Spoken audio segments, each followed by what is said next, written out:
issues that look like, or stances that appear to be, to the sort of neutral observer or outside observer, to be contrary or contradictory, don't really play that way. It's been the riots or whatever was going on. I can't remember precisely what it was. And then getting them from there, basically to talk us through the events from their perspective. How did they first hear about it? What did they then do? How did they come to be out on wherever they were? Thank you everyone for coming. We were just talking beforehand. It's a big ask giving up 3 hours of your working day. No, it's a big ask. Go on. To what level? Criminal psychology. Okay, so I'm about to get desperately exposed for a bit. I mean, I was kind of hoping that everyone would say, oh no, I never heard of it, really. There is no longer an official history programme, which is terribly sad. We of course didn't know that at the time that we were to be the last.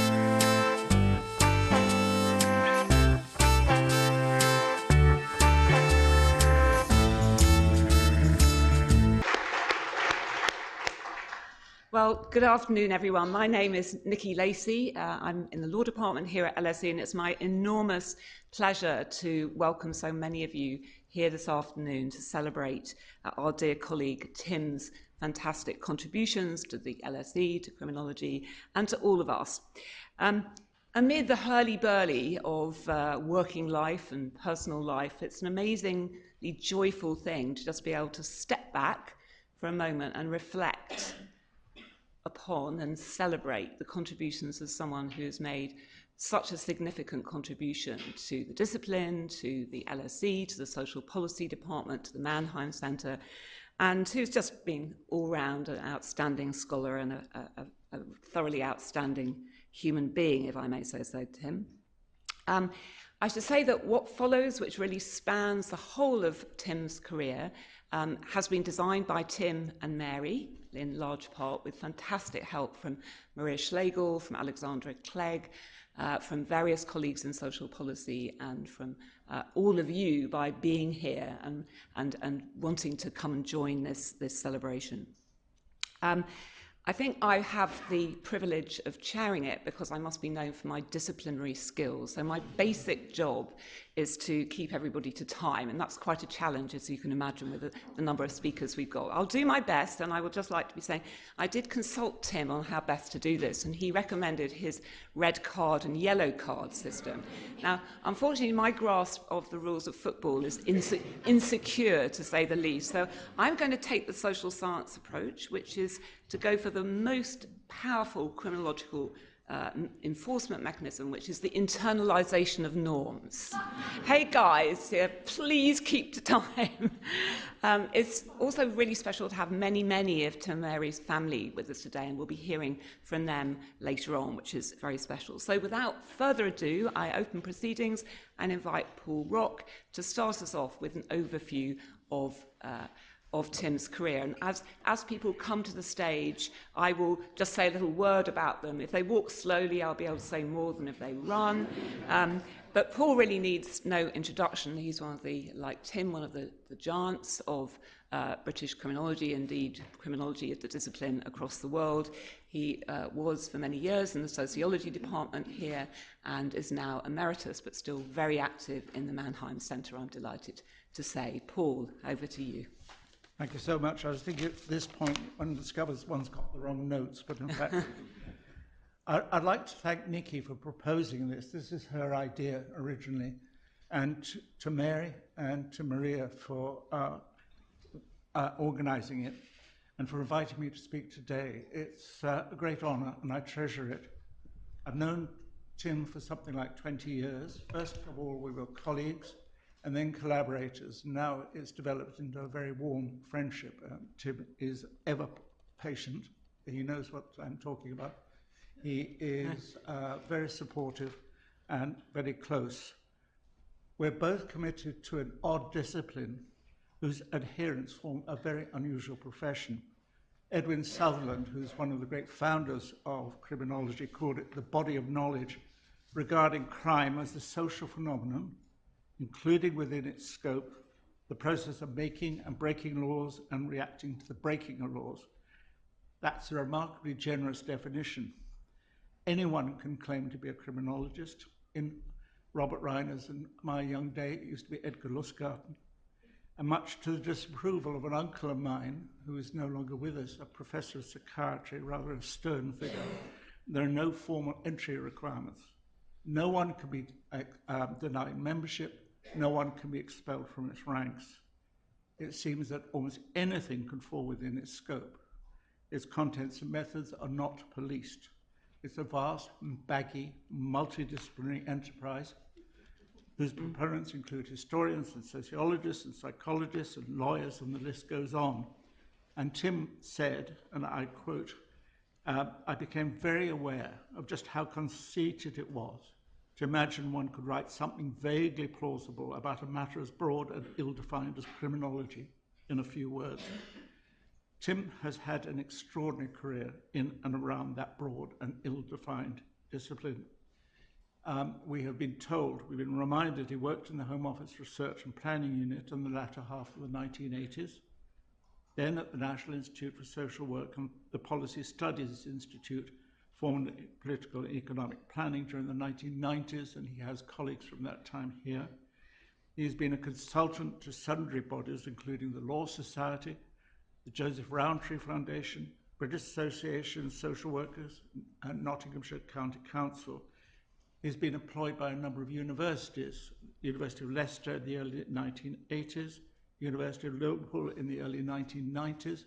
For quite a while, Goldsmiths College, and you'll hear from Francis about that, where he was the Joseph Rowntree Professor of Urban Social Policy in the 1990s, and finally as Professor of Criminology and Social Policy here in the 2000s. We will hear much more about all those stages in that career as this event proceeds. In a professional life that has extended over 40 years, he acquired such a breadth of experience that he's been able to take an informed, inquiring, and almost panoptic view of the practical, methodological, intellectual problems presented by crime, criminal justice, and that very commodious thing, criminology. He's a polymath who has written widely about victims of penal policy and policing and riots and youth crime and justice and criminal justice and restorative justice, drugs and alcohol, comparative policy making, urban violence, globalization, terrorism, human rights, forensic psychology, gender and race, and the courts. He's a Stakhanova, a consummate scholar, colleague, and teacher. He blogs, which is something I've never ventured to do, and I don't regret it. He's appeared in the mass media. He has founded and edited journals in the field. He's the author, co-author, editor, or co-editor of 49 books, 56 articles, 18 official reports, and 72 chapters in books. Not a few of his works are mammoth, and I rejoice especially in the memory of an exchange that took place in a lift in the University of Wolverhampton at the time of the British Society of Criminology conference in 2013, when I said to my fellow passengers that at least criminologists did not have to do the heavy lifting that the university porters had to do. I received a reproof, not unless you're carrying Tim Newburn's textbook, Criminology, over 1,000 pages long, and I went over the road to Kitchen Scales, our friend, weighing 2.5 kilos. His range may be Catholic, but it does tell to dwell on one area in particular, the third of Sutherland's foci, the critical role played by social control. He has long been occupied with the investigation of regulation, saying that, and I'm quoting him, criminology is a deeply political enterprise. It has something to study only because there are social rules. Such rules are occasionally broken, and some of those that break them are punished. It's a preoccupation that started as the trajectories of most of our research careers start with his PhD, Permission and Regulation, awarded in 1988 at the University of Leicester and published in 1992 as a set of case studies of changes in the laws of abortion, obscenity, homosexuality, and prostitution. I'm boasting here. My former PhD student, Pat O'Malley, that's quite a claim to make, called it an excellent close analysis. It set a course, and in following it, Tim may have become successful professionally. He became the president of the British Society of Criminology between 2005 and 2008. But he has remained remarkably steadfast personally. He's a quiet, utterly pleasant companion, never given to polemics or self-aggrandizement, in a discipline which is all too often factious and belligerent. He has always been a model of civilized discourse. The description I hear most frequently applied to him is very straightforward and apt. It is decency, and it runs through everything he does. Over a quarter of his published articles have been devoted to regulation and to the police and policing in particular. So too with his larger publications, and they constitute what is in effect a running narrative about the evolution of policing as an institution. It began with a co-edited book, Themes in Contemporary Policing, published in 1994, and then followed a copious flow of work, including Private Security and Public Policing, written with Trevor Jones, who is here, his long-standing collaborator, described as the first major empirical study of private security and public policing in Britain, published in 1998 to extend our conception of what the police and policing are to private, semi-private, and hybrid forms of order maintenance, exemplified in one case study close to home, the Wandsworth Parks Police. It inspired me to put out a feeler of my own to the body policing my own local park, the Hampstead Heath Constabulary, and I had visions of entering the field, roars of laughter. Nothing came of it. There was policing surveillance and social control, studying the experimental regulation of the regulators in a police station in North London, written with Stephanie Heyman, who is also here, appearing in 2001. An edited collection, Plural Policing, a comparative perspective that was published in 2006 to review the organisation of policing in a number of different countries, exemplified in Britain, say, by the Ministry of Defence, Police, the British Transport Police, Civil Nuclear Constabulary, the Royal Parks Police, and many more variants in Tank Waddington's words that remain in the shadows. All this conspired to produce a model of policing as pluriform and multifunctional, entering numerous areas of life, invoke not simply an answer to transparent breaches of law, but in Egon Bittner's very famous words, there's something that is happening that ought not to be happening, and about which someone better do something now. After all, how many of us know precisely what is criminal and what is not? Some time ago, a Committee of Justice, the British section of the International Commission of Jurists, reported that it was unable to discover how many different crimes there were in English law and what it was that made some offences crimes rather than mere technical contraventions of law. Tim's work on riots, including his Reading the Riots, published in 2011, describes what happens when formal regulation flags and falters, anomie ensues, and license predominates, coaxing in its participants feelings of fear, excitement, empowerment, and impunity, and a reenactment of something approaching Saturnalia. As he remarked, people rioted and looted, shopping for free, simply because they could. Yet even then, in that extreme case, disorder is never without its rules. As he once remarked, words like disorder can easily mask how even things like riots are patterned and socially organized. Are you? I am. How long have I got? You've got 3 minutes. Oh, that's fine. Reading the Riots complements his more recent pioneering study in Goffman-esque mode of informal regulation without vigorous policing or punitive sanctions, that appeared in 2022. Orderly Britain, that opens with a statement which offers a new and different and important model of social life. We British are, he said, by and large an orderly people, despite recent pronouncements. On one level, there's no great claim to make. It's merely an observation that life on these islands is organised, generally predictable, and largely cooperated rather than chaotic and anarchic.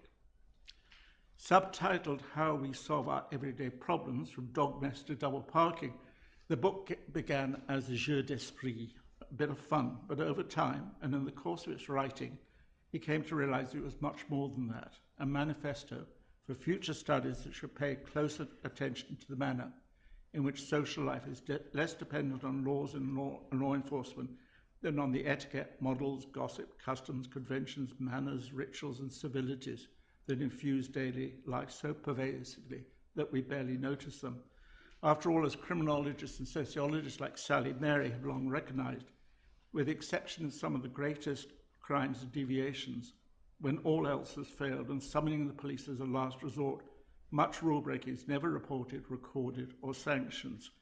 Disciplines tend to be embedded chiefly in routine, mundane processes, not, he said, as the product of top-down control with the outcome of everyday interactions. And their analysis may simply be regarded as just another way of confronting the sociological enterprise at large. We now await the publication of his monumental encyclopedic 300,000-word long Volume 5 of the Official History, rehearsing the development of policing in the latter half of the last century.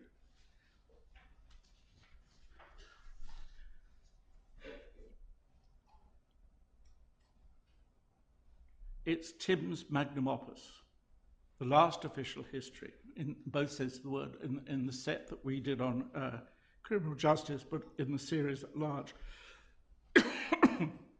It condenses a massive volume of private and public, published and unpublished documents, materials derived from interviews with practitioners, officials, and politicians, archival and secondary sources. It can never be rivaled or repeated. It's the definitive history of the period, the very making of a criminological Olympian. And that is how I regard him, as an Olympian, not, as it were, on the racetrack, but on Mount Olympus itself. Thank you.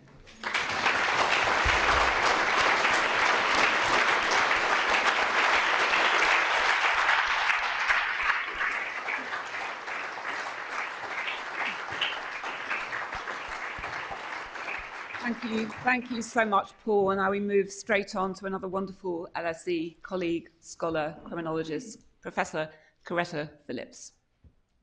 Thank you. I've chosen to focus my 5 minutes here today on our time together at LSE, Tim, even though our paths crossed as researchers at the Home Office in the early 1990s. Others today, like Paul and others, will focus on your scholarship. They'll attest to your stellar contributions to knowledge, but I want to foreground a different quality of yours, and that's your brilliance as an academic, which has a broader meaning.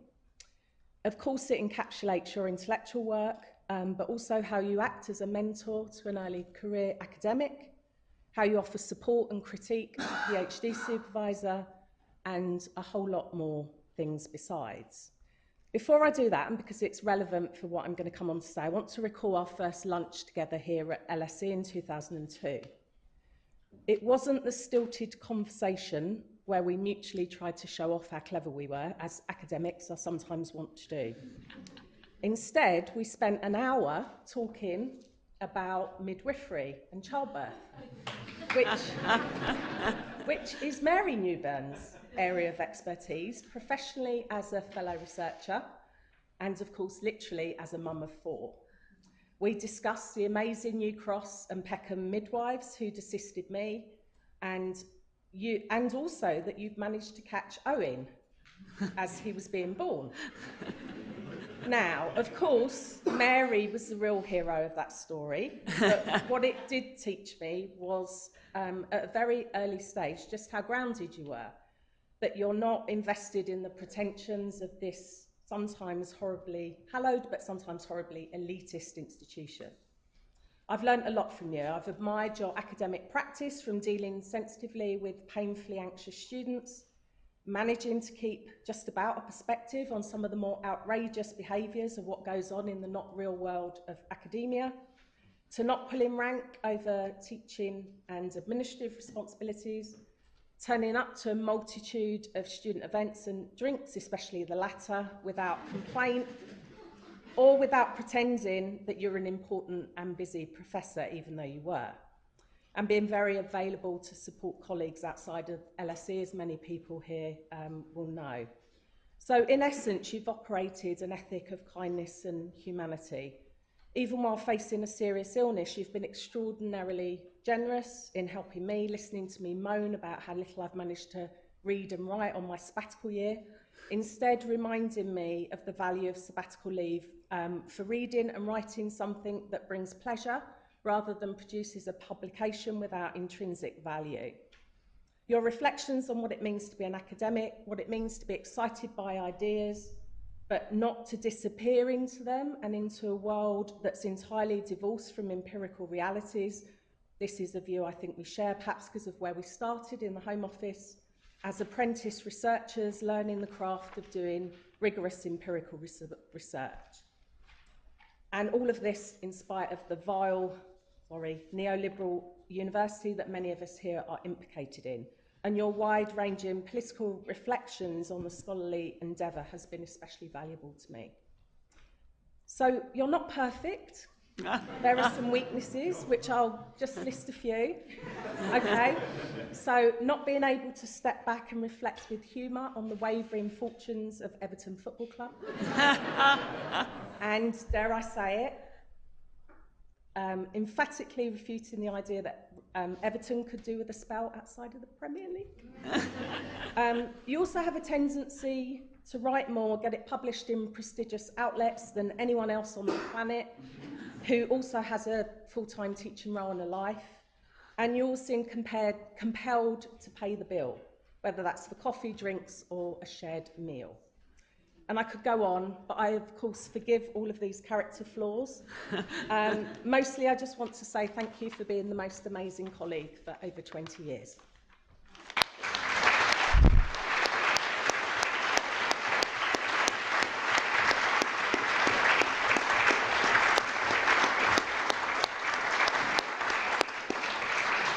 Thank you so much, Coretta. And now we move on to George Mayer, formerly Professor of Criminology at Liverpool John Moores, another part of the Northwest, influence group among criminologists, along with Tim. George and Tim work together at the Home Office Research and Planning Unit and have been close friends ever since. We're delighted you're here to speak, George. Thank you. Quite an audience, I must say, and all for Tim, but it wasn't always like that. I remember very, very clearly a presentation at the American Society of Criminology conference. Now, it may have been because Tim and I were co-presenters, and it may have been me, but nobody turned up. Except one other presenter. And this was a very young, keen American academic, and he felt that we should do our papers to each other. Tim's response was perfect. Bugger this, let's go for a drink. Anyway, I'm deeply honoured to be here as part of this tribute to Tim. I've known him for now very close to 40 years. He's my oldest and his dearest friend. And that's really nothing to do with his academic achievements. We have occasionally collaborated, but as the ASC showed, not always to great effect. But others, I'm sure, will cover his academic stuff. In the summer of 1985, I'd been in the Research and Planning Unit for a few years, and a new member of staff turned up, and he had a seriously questionable gay porn moustache and an earring. Wow, he still has the earring, you can see. So this was obviously somebody who was quite interesting. And we realised fairly quickly that we had some key mutual interests that nobody else in the Research and Planning Unit really had at the time. We were interested in books and films, but most especially music. Arcane, weird, strange music, all sorts of things. And we quickly started going to see bands together. But this involved a lot more than just going to dodgy clubs in strange parts of town or anywhere. The American Society of Criminology was a great excuse to catch bands in the States. One of our favourites was a seriously alcoholic, legendary Texan singer-songwriter called Townes Van Zandt. Anyway, Van Zandt As I say, he was a serious alcoholic all his life. And one of his funnier songs, he wrote fairly gloomy songs, one of his funnier songs was about Thunderbird wine. And we'd never tasted this, Tim or I. And Tim, and I'm blaming this on him, Tim felt that we should do this. We should kind of live a Thunderbird experience. So he came round with several bottles of this stuff.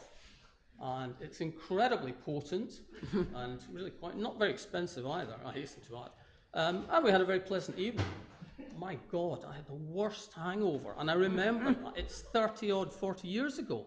It was vile stuff. And that's down to this prestigious academic. We all think it's wonderful. Another example of him going a little bit further than you might expect with music, there was a notorious American band called Swans. And if you Google them, you'll find words like sonic brutality. People used to leave Swans gigs, this was in the 90s, with the noise. It was too loud for them and their ears would be bleeding. They were basically driving their audience away. Tim felt that the next time Swans visited these shores, he and I should be there and get our ears bleeding. Luckily for us, they kind of disbanded for a while and we never did get the chance to see them. But the deafness thing, we got the chance to do that some years later. We took our kids to see My Bloody Valentine. And again, Tim and I, old hands at this by this time, we walk in, they're handing out earplugs. Our kids took them without a moment's hesitation. Tim and I, no way. I couldn't hear for 3 days. It was a wonderful experience. I just couldn't hear. Music was behind almost everything we did, and I've never forgiven him for another show we were going to where he was in front of me going in, and you can tell this still rankles with me. And the guy asked for tickets, and without missing a beat, he pointed behind him and said, "My dad's got me." I know that I'm a bit older than him, but I'm not that much older. And I looked younger anyway, I was fine. Anyway, that was that. We even managed to shoehorn in music to RPU quarterly reports. You had to send a quarterly report to your boss about how your research projects were getting on. And he and I, we worked for the same guy for a while, a lovely man called Tony Marshall. And we knew Tony would put up with this nonsense. We concocted a research project about law and order and criminal justice and its relation to country music, which would involve 6 months field work in Texas. So we kept reporting how this was going on, and we were looking for our policy department in the Home Office to sort of say this was okay. Oddly enough, we never quite got that, so that ended up going nowhere. Music also was behind, I see everything Tim and I have ever done together has been music, really. Music also was behind founding the journal, Criminology and Criminal Justice. It was in the interval of a gig, I forget who, in the interval, waiting for the main band to come on, we started talking about the state of British criminology and felt it needed a new journal. So, very much down to Tim's energy and commitment, and with the help of Sage, we managed to get what was then called Criminal Justice off the ground, now Criminology and Criminal Justice, and it's been running for more than 20 years and very much flourishing, and that's very much a tribute to Tim's energy and commitment in that area. So basically, Tim's just been fooling you all along. Academia is just this sort of side gig. All he's interested in is music. Every time we talk, we meet to see bands still. Every time we talk about what we're listening to. We've moved from sort of rock to country, to very weird country, to African, to Asian. Currently, we've both been discovering very strange jazz. It's just been fun. A few weeks ago, we met in North Wales in Bangor, had lunch, and luckily, there is still a very small record shop in Bangor. Off we went to Mudshark Records and spent quite a lot of money buying vinyl. So that's basically what Tim is all about, really, as far as I can see. The fact that he's an outstanding academic goes without saying. But what's been important for me is that he's a wonderful human being. He and Mary and the kids have been personal friends, and I've had a great deal of personal kindness from them for those 40 years. His friendship has completely enriched my life, and that's why I love him, and that's why we're celebrating him today.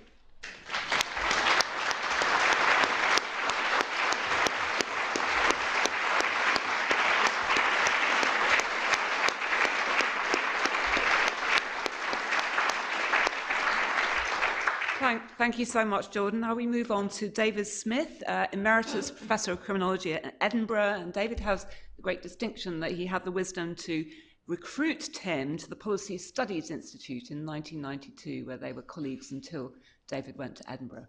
Thank you, David. I'm afraid I'm going to lower the tone. Yeah. Actually, Tim and I recently met to catch up and started checking out what had happened to old friends. Rod Morgan's name came up, and each of us independently mentioned how exhausting it can be if you haven't seen him for a while, just hearing about what Rod did on his holiday. Sailing the Atlantic in an open boat, trekking the Himalayas and so on and so forth. But you know, Tim, the ordeal of hearing about Rod's holidays hardly compares with the ordeal of reading your CV. Like every speaker at this event, I imagine, first thing I did in preparation was to download the CV, and because I don't like reading things on screen, particularly if they're long, I decided to print it out. After 17 pages, of course, my printer ran out of toner. And it was only one third of the way through. Because you're so far ahead of the field, I don't think you can quite imagine, Tim, what a harrowing experience it has been for speakers at this event. I mean the experience of reading all the way through your CV. The bitter envy, the impotent rage, the helpless inadequacy. It's like the list scene in 4 Weddings and a Funeral. Carrie, if you remember, the beautiful Andie MacDowell, relentlessly enumerates her 33 lovers. Yes, 33, she says, not as many as Madonna, I think, but I hope more than Princess Di. And Charles, the floppy-haired Hugh Grant, is reduced to a fumbling stutter. How many have I had? Oh, I don't know, 12 perhaps? What have I been doing all the time? Must be the work, the late nights, the stress. One thing, and this has been referred to already by Coretta, one thing that people sometimes do at events like this is to make a physical pile of the publications. I don't know why the organisers here haven't attempted that today. Limitations of space, safety at work, the load-bearing capacity of the floor. And as already mentioned quickly, is there any area of Tim's career where we can find a chink, an opportunity, if only a small one, of bringing him down a peg? It's not very good, but I do have one idea. Tim, as has been alluded to, coming from Birkenhead, is a lifelong supporter of Everton Football Club. In fact, some of his earliest writings are his fanzine texts, which future scholars will scan for clues for interpretation of his sociological writings, obviously. But here's the thing. For the last 29 years, Everton have not won a trophy. To be an Everton fan since 1996 has been a vocation of masochism. If you're looking for some consolation as you embark on the agonizing process of reading Tim's CV, that's the best I can offer. It is a truly remarkable career.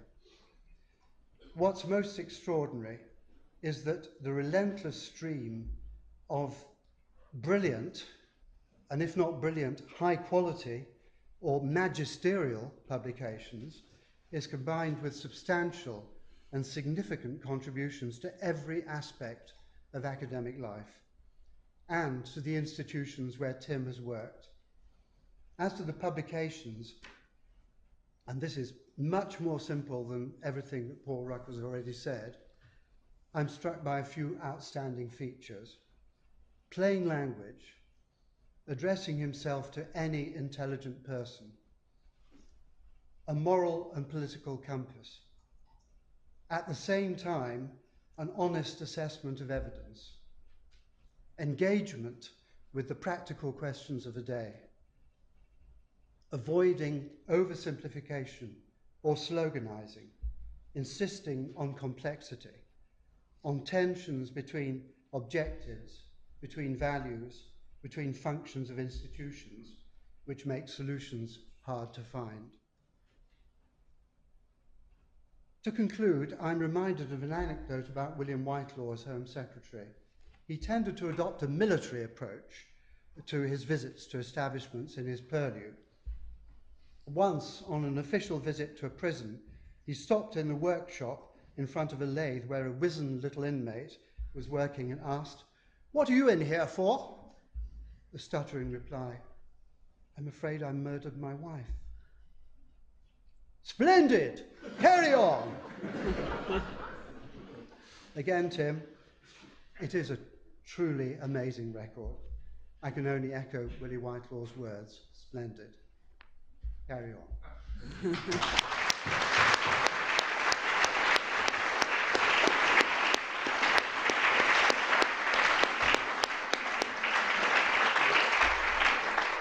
Thank you so much, David. And now we move on to Trevor Jones, Professor of Criminology at Cardiff, with whom Tim also worked at the Policy Studies Institute, and they've written a great deal together, including Private Security and Public Policing, published by Clarendon in 1998.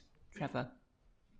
Well, Tim, 32 years since we met, Tim. Can you believe it? 1992, you came to the Policy Studies Institute. Well, I was going to get onto that very quick. Sorry. Wait for it. But yes, you came to join us at the Policy Studies Institute. You joined the slightly grandly titled Social Justice and Social Order Group, which David led up. It sounded like a band of medieval knights travelling around the country studying policies. But I remember actually seeing you for the first time. You came, arrived, I think, and I don't think I've ever shared this with you, but in all honesty, I was a bit intimidated. You looked, you're tall, you looked pretty burly. You had the air of a kind of no-nonsense custody sergeant.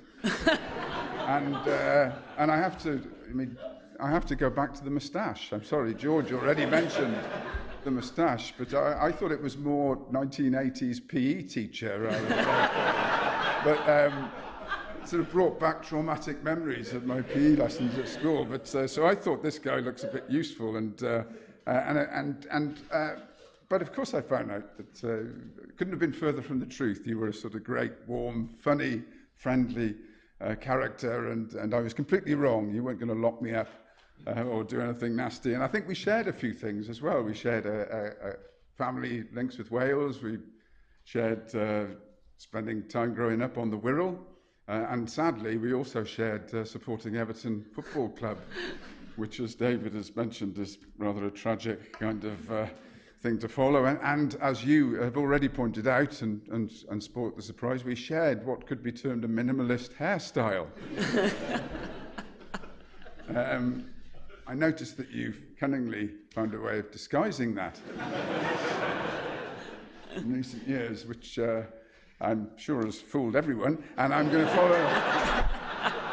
follow the same strategy, but in keeping with my location, my country of location now, I shall be wearing a stovepipe hat.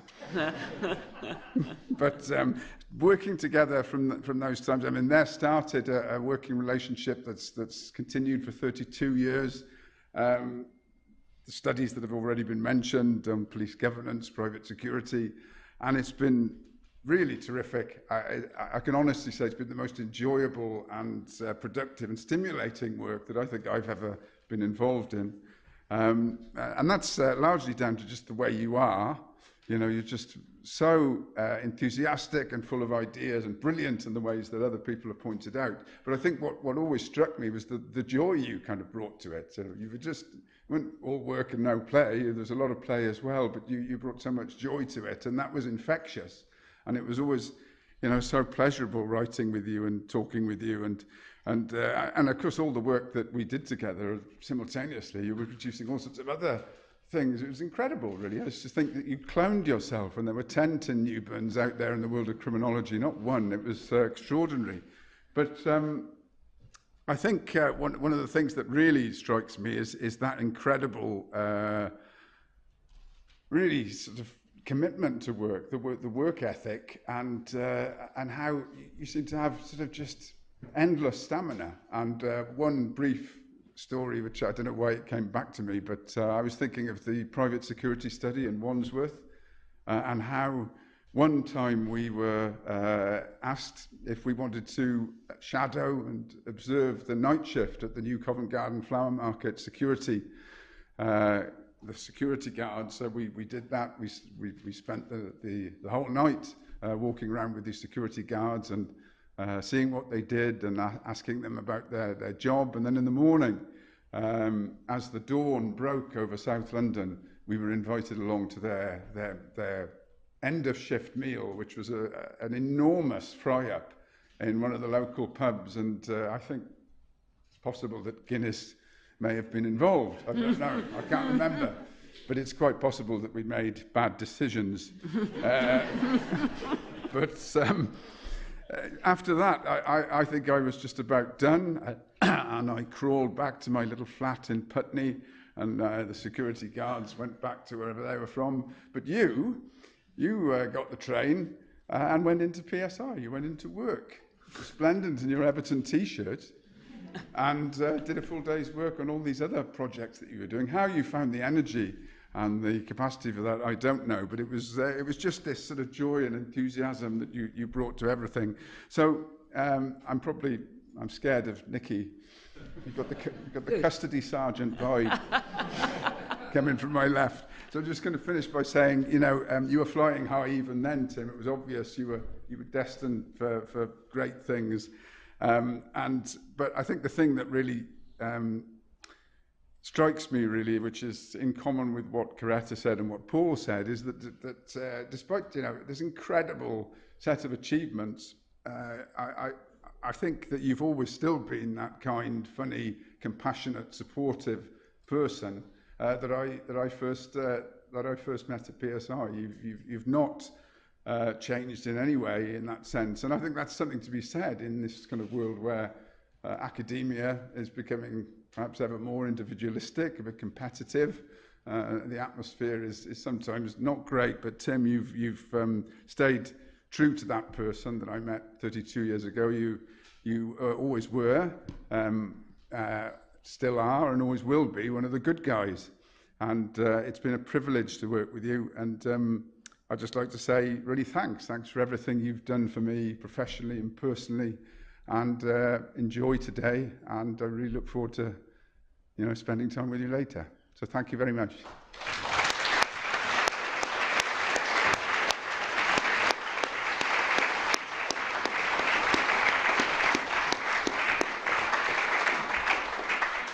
Thanks so much, Trevor. And now we move to Rod Morgan, Professor of Criminology Emeritus Professor of Criminal Justice, at Bristol.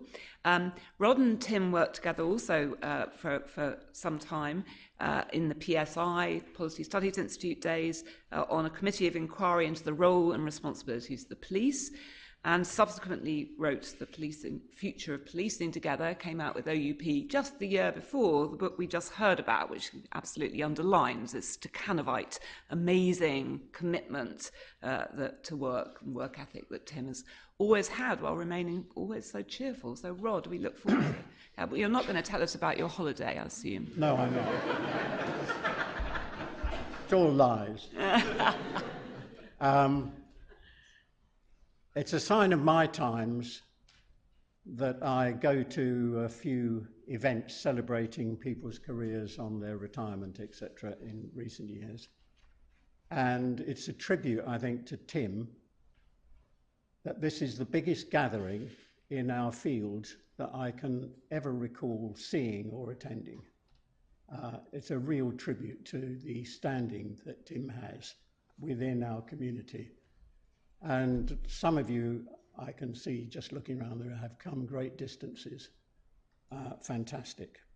I'm grateful for the Policy Studies Institute reference because I'm not the most reliable witness any longer as to when I met people or did bits of work with them. But I started going to the Policy Studies Institute because of David Smith's massive study on police and people in London.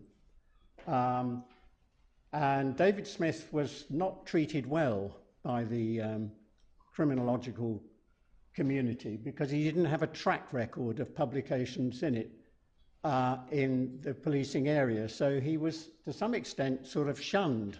But I thought that the evidence that he put together in that massive 4-volume study was a real breakthrough. And I started visiting David at the Policy Studies Institute, and as a result of that, met Tim, who was there employed. And you've already made reference, Nikki, to the Castle's inquiry into the roles and responsibilities of the police. And I was a member of the committee. Most of the people on the committee were police officers, so it had sort of vaguely trade union elements. So there was a chief constable, there was a superintendent, there was someone from the Police Federation, and of course, when deliberating what we should include in the recommendations, that trade union perspective coloured what we signed up to. John Castles was very keen, as all inquiry chairs are, that it should be a unanimous report.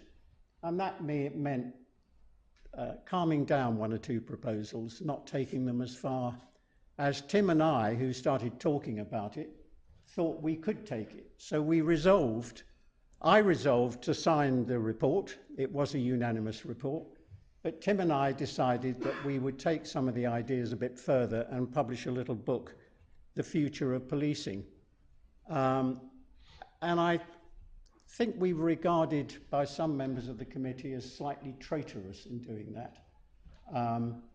But I think it was justified. And some of the ideas spelt out in that book have largely been undone during the years of austerity. The introduction of police community support officers, for example, which initially took off with quite big numbers, was then scaled back massively. We thought that met a number of needs which were worth canvassing. Then I have to confess to a dreadful error, because in 1990, I think it was 92, I'm not sure when the first volume came out, together with Robert Reiner and Mike Maguire, neither of whom I think are here, we put together this idea of the Oxford Handbook of Criminology. And Tim wasn't included in the first volume, I think. I can't even remember who did the youth justice chapter. But he certainly was in the second, and the third, and the fourth. And I think I ended up writing with you, Tim, on youth justice in the fifth and the sixth volume. I ought to be very well aware of what's happening with, what are we up to now, the 8th? The 7th? Are you in the 7th? There you are. You couldn't leave him out. It was essential. And I want to repeat really what David Smith said. The great thing about writing, collaborating with Tim, is he's totally reliable. If he says he's going to produce a draft by a particular date, he does it. Secondly, his writing is absolutely clear. It's not full of jargon. It's accessible. He doesn't lend himself to statements which are not supported by very good evidence. He's just a glorious academic partner to have. And if there's not as much of that going on today as perhaps there was, then that's a great pity. But I'd like to thank you personally, Tim, for your collaboration. It was one of the beauties of being an academic. Thank you.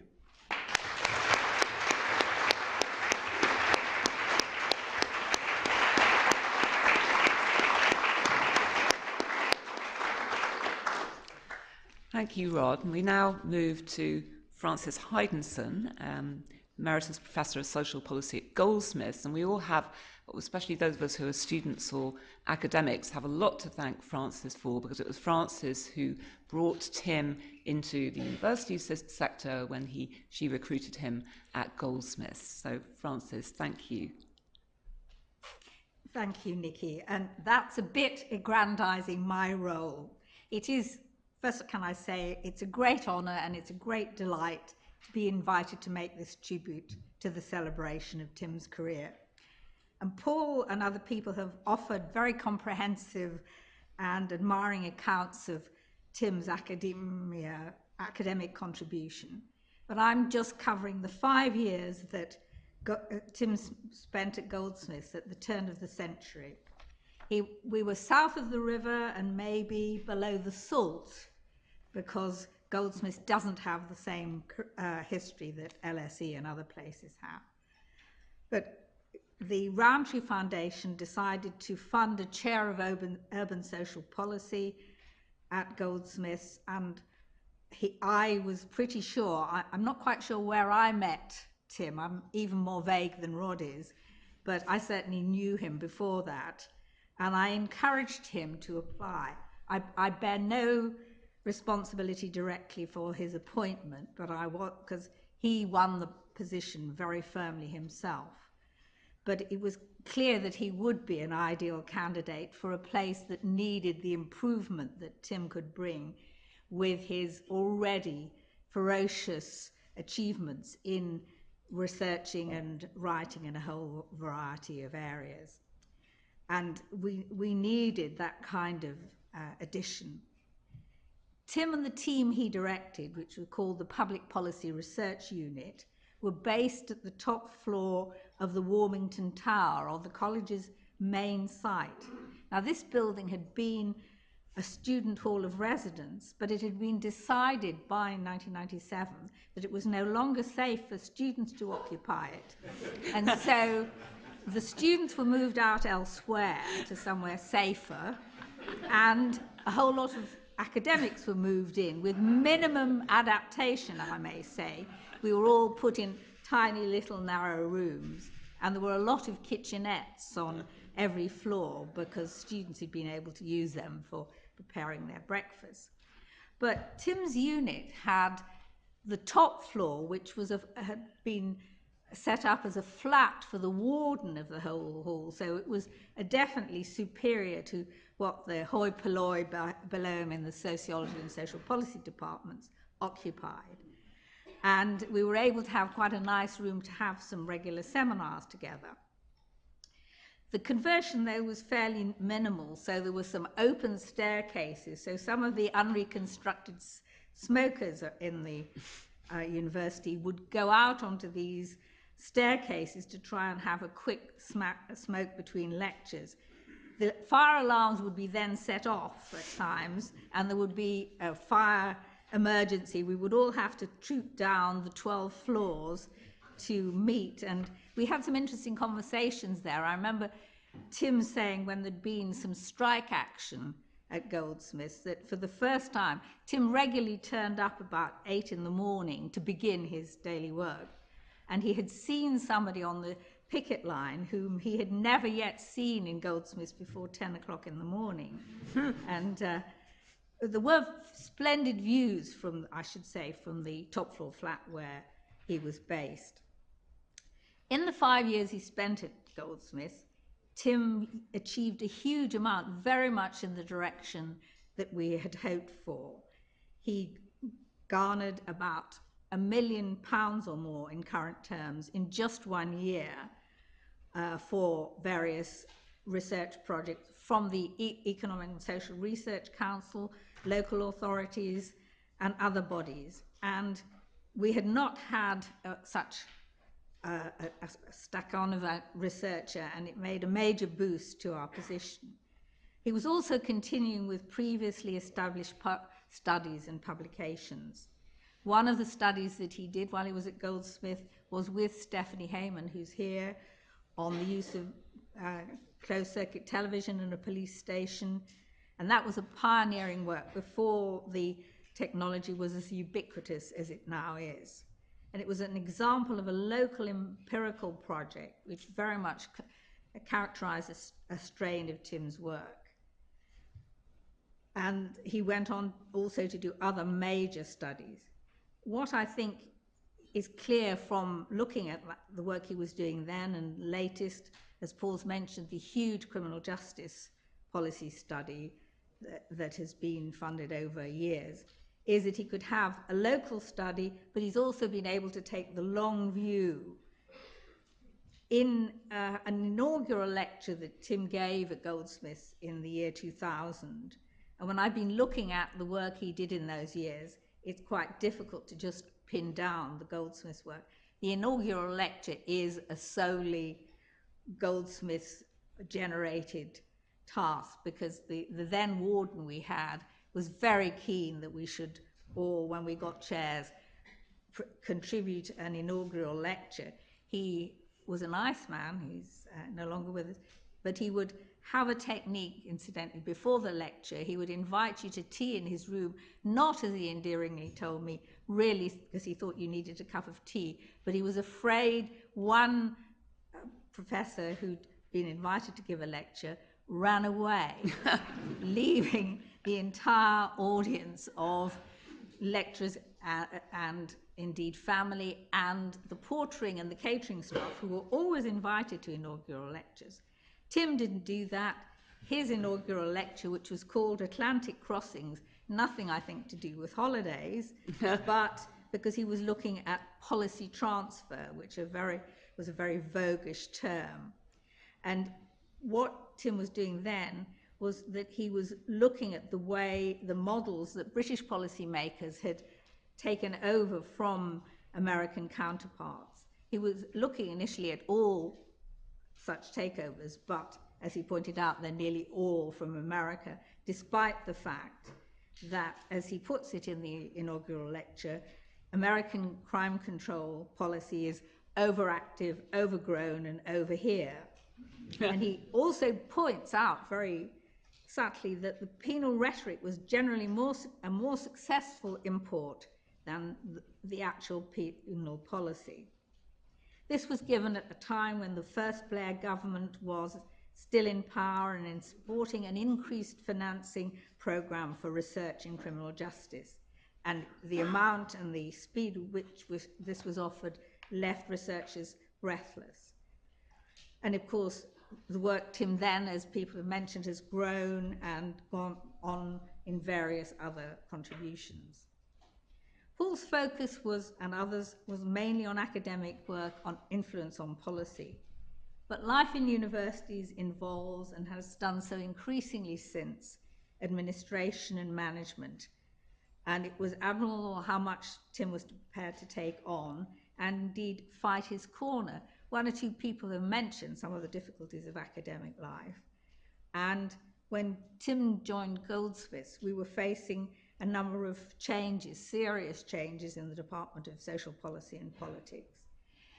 Amongst other things, there was a major proposal to get rid of the social policy side and make us just a Department of Politics. And Tim, to his great credit, because he was an academic, not a researcher, not so involved in the college's teaching structure, he helped with the resistance cause, but that cause was lost and the changes went ahead. Tim had been involved with me working out a new criminology strand to the masters which we were running there, and Tim did a lot contributing to that in a very welcome way. But with the new terms that we were going to be facing, at that stage, Tim left Goldsmiths to come here, which I applaud him doing because it was obviously the right place to come.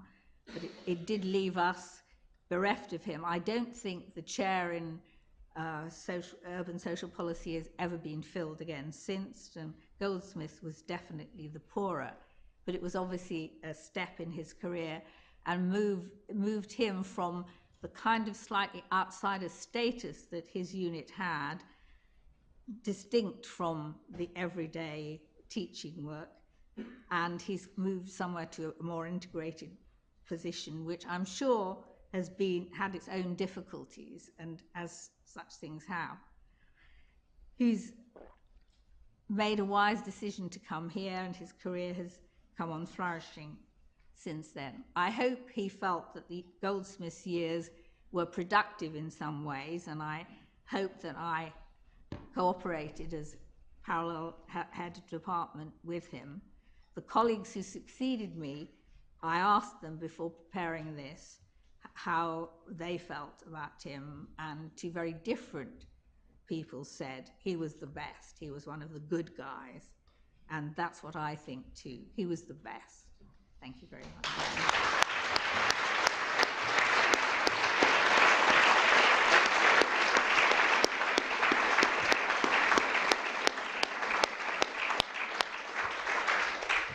Thank you, Francis. Rod has already mentioned that many of you have kindly travelled a long way, and here's someone who is in that category, despite the fact that he is recovering from surgery. He has nonetheless travelled from Edinburgh. Richard Sparks probably needs no introduction to many of you. He's Professor of Criminology at Edinburgh.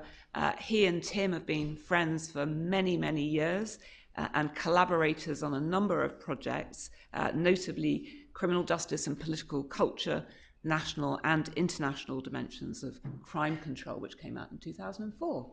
Richard, My welcome. talk, really gone. Hello, everybody. It's a huge privilege to be here. And as somebody who has never worked or studied at LSE, additionally so, but I think that kind of being invited as, along with Kieran, in this capacity as colleague and collaborator, I feel I'm here both to express what I feel about Tim and his work and my relationship with him over many years, and in a certain sense also to speak on behalf of the rest of us in some capacity, that wider group of peers who all of us, I think, owe something important to Tim's work, his professional contribution, and to him personally too. And one thing that strikes me about this, I mean, Nikki mentioned that I might even have met Tim before even Trevor did, I think, in the sense that Tim, although we've only worked together on a limited number of occasions, for as long as I can remember, Tim has been there. He's been part of this world that we were trying to join and kind of develop in some way. Once upon a time, Paul's already mentioned this, Tim wrote a really interesting book called Permission and Regulation, which was the book of his PhD. Routledge, 1992, which was in large part about the conservative cultural reaction to the permissive social legislation of the 1960s. And at the same time, I was writing a book called Television and the Drama of Crime, Open University Press, 1992, which was in part about Mary Whitehouse's campaigns about depiction of sexual and violent content in television. So in other words, I think what's a little bit interesting about that is that many years ago, before the outbreak of our contemporary culture wars, so-called in their current forms, and before the invention of cultural criminology, capital C, some of us were working on a kind of, had developed this kind of common interest in particular forms of social reaction that circulated around media and popular culture in the face of the unsettlements of a certain kind of social modernization. Now, what that meant to me at the time, or a thing it meant to me at the time, was that I was really, really worried about whether I was a criminologist or not, or whether I was a media studies person or a cultural studies person or some intermediate kind of thing. And that kind of bothered me disproportionately. And to me, anyway, something I found very reassuring about Tim's company at the time was that he seemed to be doing all those things too, and many others in addition, as we've been hearing, but not to be nearly so worried about it.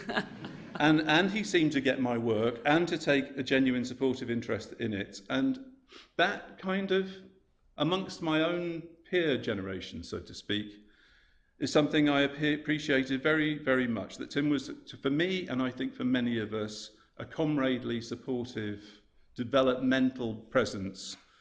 And I think Tim has modelled that behaviour throughout his career in a way that dozens of us, many people here now, if not hundreds of people, have reason to be grateful for. So, in that sense, I'd appreciate the fact that Tim's always been around and there for me and for others. And this makes one aware, I think, that as you kind of work your way into working in a certain field and becoming a practitioner in that field oneself, that all those names and dates, Newburn, 1992, are also people whom you may in some sense come to know. And realising this humanised my sense of the academic life and made it more possible to find a way into it, to have the idea of becoming a part of it, I think. And I'm very grateful to all the people who did that for me when I was a younger scholar, and Tim was one of those people, very much so. Fast forward about 10 years, Tim and I organised a small workshop at Keele, originally called How Crime Policy Travels, which became the basis of our edited collection on criminal justice and political cultures, Willen, 2004. Looking back, I think that was an important crystallisation of some of the questions that preoccupied each of us separately in lots of subsequent work with other people. How do knowledge and practice circulate? What impels them to move? What prevents them from moving? What are the networks and hierarchies that facilitate or even compel, drive such mobilities on the one hand? What are the embedding mechanisms that sustain the persistence of distinct cultural configurations on the other? And I remember working on that stuff with Tim with great fondness, because I think those were such generative questions, and they were things that stimulated a lot of other inquiry and have kept many of us busy subsequently and continue to do so. Tim and I think many other people in the room, because it's a kind of structural generational experience, have something else in common, and that is that kind of weird experience of being provincial kids who wound up working in metropolitan spaces. And one thing that I became aware of along the way,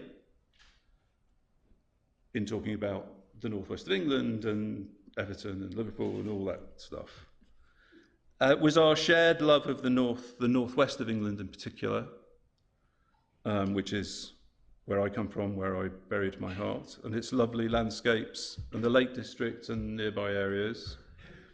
And at some point, Tim and I began to share a little fantasy about an ideal small research centre, the research centre in the mind, so to speak.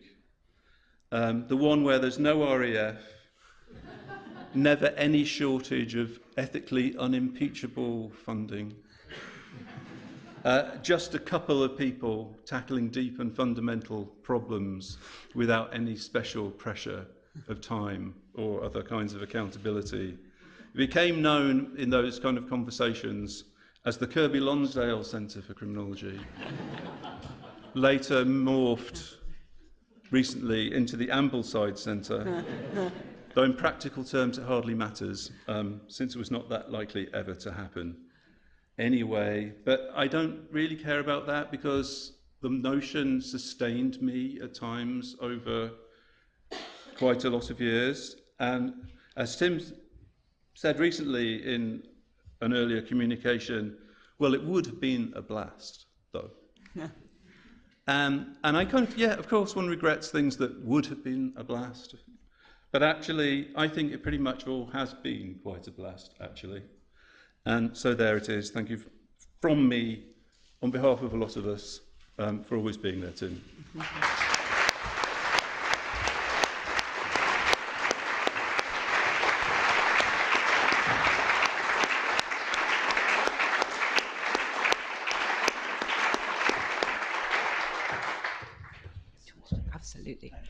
Thanks so much, Richard. And now, finally, in this part of our discussion, we welcome Kieran McAvoy, Senator George J. Mitchell, Chair of Peace, Security and Justice and Professor of Law and Transitional Justice at Queen's University, Belfast. Again, a long-standing friend and colleague of Tim's. In 2003, they published an edited volume, Criminology, Conflict Resolution and Restorative Justice, reflecting their shared interest in restorative justice and another dimension to Tim's remarkable range. Kieran, thanks. Thank you, Nikki. What a lovely gig! What a nice day. This is one of the good days. Tim, I'm going to say some nice things about you, but I can't resist this. You've probably already checked. Everton have just missed a penalty. Sorry. I was checking the Liverpool score. Sorry, but they met. The gift. I've only got the yellow too. So as Nicky said, Tim and I have known each other for a while. We did an edited book together, but more than that, he's been a mentor for me for years. I have a folder on my PC, and it's a letter request to Tim for reference letter. It is embarrassingly big. Like he has written references for me for grants that I did not get and for jobs that I did not take, neither of which were his fault, and he has always done it without complaint. So by way of illustration, I've always had a sense, Tim, that you had my back, essentially, which is a nice thing in academia. And so the Institute of Criminology was set up in Queen's in 1994, and I was appointed as its assistant director, and I'd only worked in the voluntary sector, so I had no experience of academia, really. My boss was Mike Brogden, very distinguished policing scholar, but no one who knew Mike would say that he was good at organising stuff. So Mike thought it would be a good idea for us to put ourselves on the map by bidding to host the British Criminology Conference, and it was a good idea. And so we put a bid together and we got the gig. It was on criminology and conflict resolution in Belfast. Some of you were there in 1997. And that's how Tim and I met. I think you were the chair of the southern branch of the BSc, and you became my ally on an increasingly skittish national executive. And they were skittish for good reason. So we were holding this conference in July, which is the height of the marching season. And people may remember in the mid-1990s, we had some very boisterous marching seasons. Drumcree was a particular standoff. So these would be orange marches going through Catholic areas, and there would be a standoff, and there would be riots, and there would be buildings burnt, and there would be police firing plastic baton rounds. That was our summer. And so anyway, in the build-up to this particular conference, which was in July, or around this, there's a lot of stuff on the news in the months coming up about, this is going to be the summer from hell sort of type headlines. And so I would be flying over to reassure the national. I was like the mayor from Jaws. Remember the mayor from Jaws who says the water is fine? So I was flying over. I think Philip Bean was the president of the society. We'd have meetings in Loughborough at the time. So anyway, I would be flying over saying, I know you're reading a lot of stuff in the press. It's all going to be grand. Don't worry. There may be some rioting in Belfast, but it's miles away from Queen's, right? Miles away. Now, this is pre-Google Maps, thank God. So one particular flashpoint is the Lower Ormer Road, which is exactly 300 yards from Queen's. And in my wisdom, I had chosen the Holiday Inn Express, which is as posh as it sounds, and it was 75 yards away from the Lower Ormer Road, and that was the place where all the bigwigs would be staying, the Holiday Inn Express.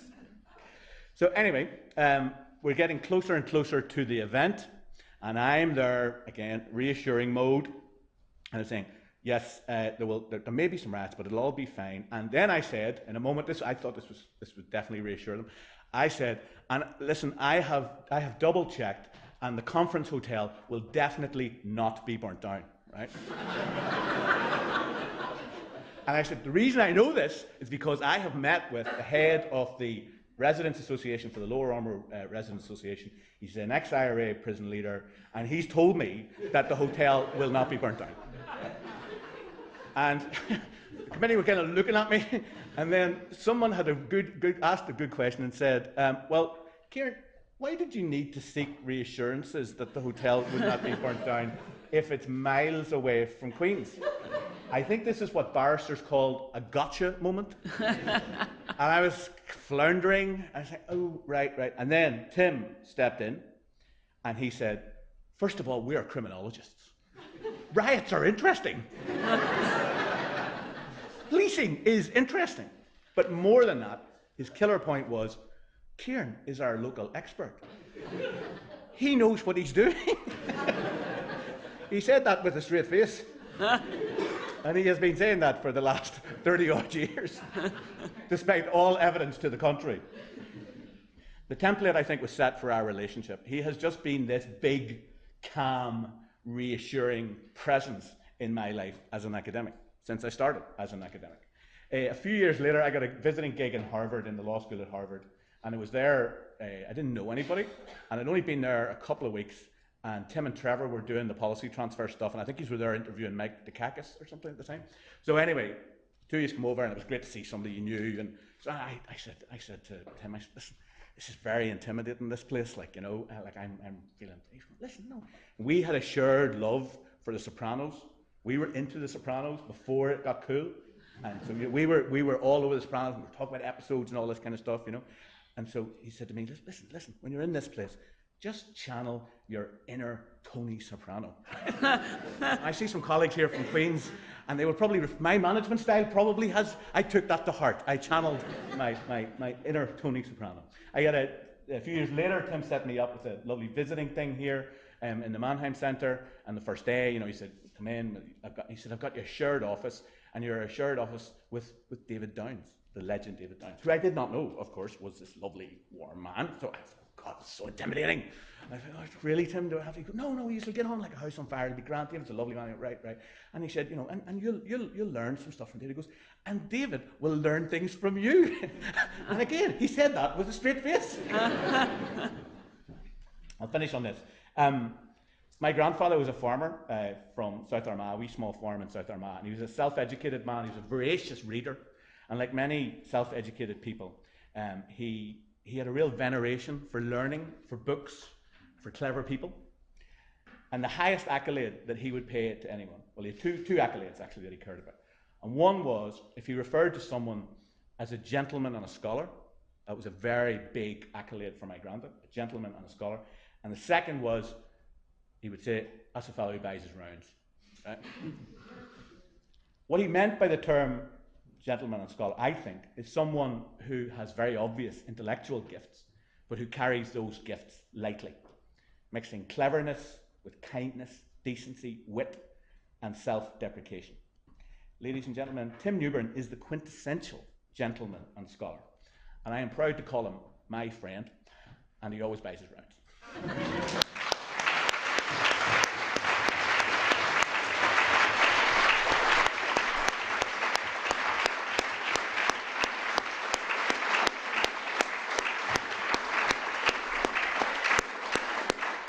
Thank you, Kieran. Thank you, everyone. You've all been wonderful about keeping to time as well as keeping us entertained and informed. And we now have, we will start again at, about to get this wrong, at 4:50. So look forward to it. Enjoy some tea and chatting to each other. Thanks so much. Welcome back, everyone. Thank you.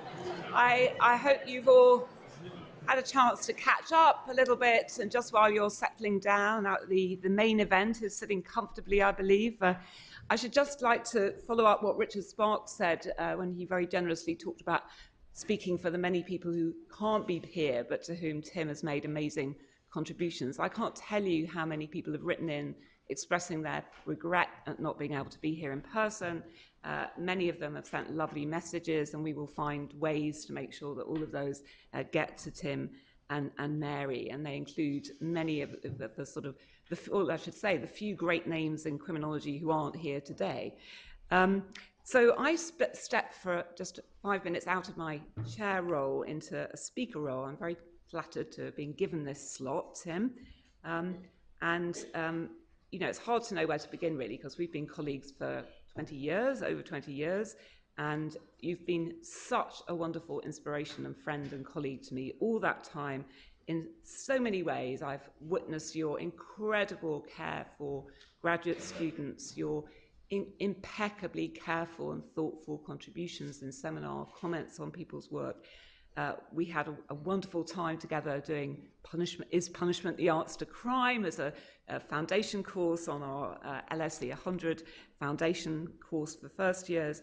It's all just been so much fun. And of course, the Mannheim Centre, which you have kept going. And I think this is important to say that, and I'm sure David will say something about this, but you know, the Mannheim Centre is what brings criminologists at LSE together. And LSE, unusually among universities now, has kept a model of criminology working across departments in sociology and social policy, in law, in politics, and at the moment in the Methodology Institute as well. And I think in many ways that's a very good model intellectually for an inherently multidisciplinary enterprise like criminology. But of course, in the institutional reality of the universities, particularly today, even this allegedly single faculty school is a highly departmental institution, and it's very hard for cross-disciplinary initiatives to flourish here, and they only flourish if they have champions who are leading scholars but also real institution builders. And we've been so lucky here at LSE. We had David Downs, we had Paul, we had Stan Cohen, and Tim has kept it going. You had the hardest challenge, actually, Tim, in terms of the environment, and it's enormously to your credit that the Mannheim Centre is so vibrant still. With, you know, obviously with lots of help from other colleagues, but still you've been key. I also have a huge personal debt of gratitude to Tim, because he was very instrumental, very material part in bringing me back to LSE just over a decade ago, after I had a not terribly well planned 3-year journey up the other end of the M40. Anyway, what I'm going to talk about in my remaining couple of minutes is your textbook, which basically saved my life. Now, I'm going to count on your discretion here and let you into a secret, and please don't tell too many people. When my adorable colleague Meredith Rossner resigned to go to a wonderful job at the ANU a few years ago, because Robert Reiner had recently retired, my department, law, didn't have anyone to teach criminology. And I was absolutely determined that criminology would be taught. You know, it was one of the oldest criminology courses in the country, undergraduate courses, and so I stepped in. I had never taught criminology before, but it's even worse than that. I had actually never studied criminology. I was never, to be fair to myself, I was never given the option to study criminology, because law schools were very narrow in the ancient days of my undergraduate education. So at this point, Meredith said to me, "It's okay." She said, "There's Tim's textbook." She said, "Anybody can teach criminology with Tim's textbook." I didn't know quite how to take that, but I took it as a reassuring sign. So I went and got the textbook. Now, I did actually intend, as one of you was making the joke about Tim's CV, I did intend to bring the textbook and brandish it. But you've already heard about its size, and let's just put it this way, I had actually already done my upper body workout today. So I didn't, but I think epic is the word I would use. It is huge, but it's so deep as well. I mean, the depth of scholarship right across the discipline, every bit of it, from the most technical to the most interpretive to the most cultural, everything is in there.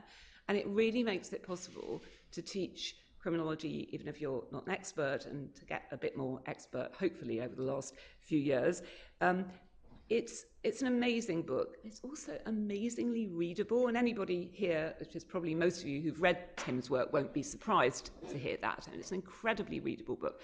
I confess, Tim, that I usually don't teach from textbooks, because I usually find the opposite experience. They make me feel, shoot me now, and I think, well, they make me feel like that when poor students kind of thing. But your textbook is a joy to read, and it's a joy to teach with. And I know that my students really appreciated it and will continue to do so. So thank you so much for being a wonderful support to me. As I was preparing for this, I must say I found myself thinking back to the wonderful event I think you organised, Tim. One typical example of Tim's kindness. for David's retirement, David Downs' retirement some years ago. And Dick Hobbs was one of the contributors. And I'm going to borrow from Dick. Dick got up, he said, well, I was trying to decide what to say. And I thought, well, it's simple, isn't it? I'll just get up, say, Dave Downs, what a great bloke. And I can sit down. I've said it all. Tim Newburn, what a great bloke.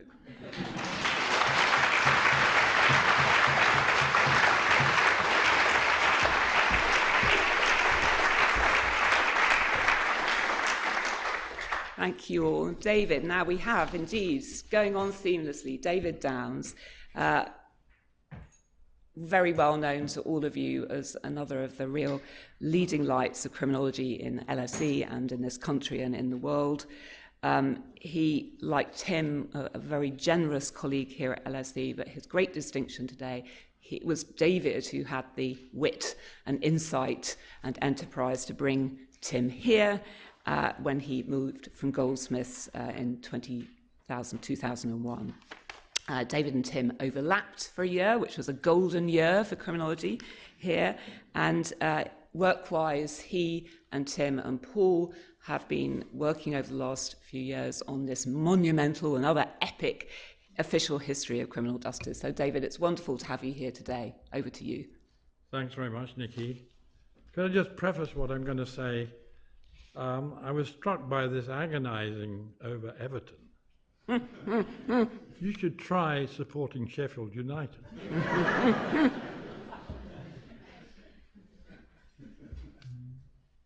So for over 20 years, Tim has been, as we've heard today, a great force for good in the world of criminology at the LSE, which very largely spanned three departments: law, social policy and sociology.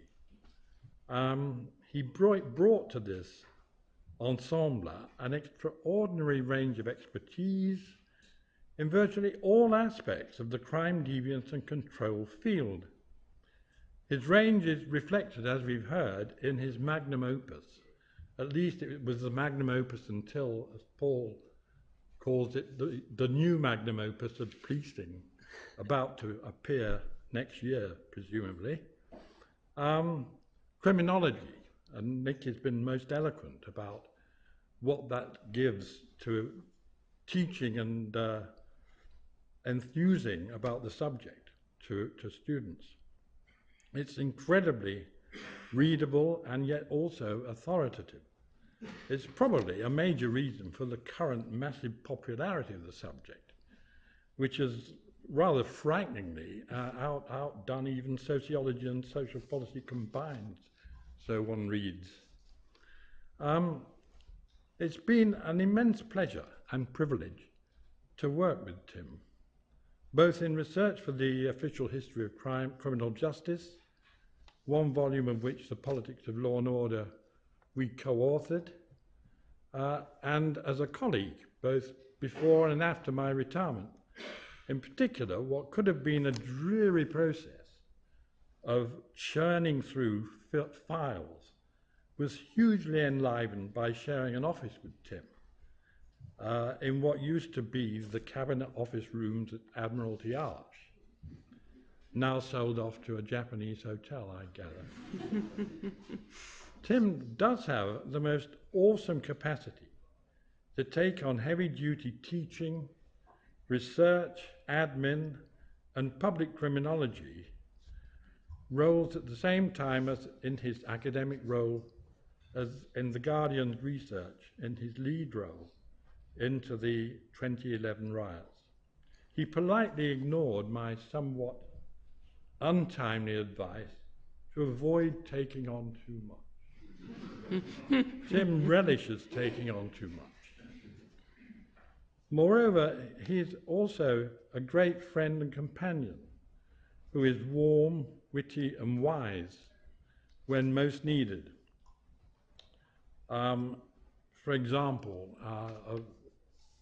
I hesitate to tell one of his jokes, but in a seminar on drugs, when I was trying to convey to students the excitement of drugs and what attracted people to them and so on, I quoted Irving Welsh, who said, the author of Trainspotting, who said that if you want to understand heroin, you have to realize that it's 1,000 times better than your best orgasm.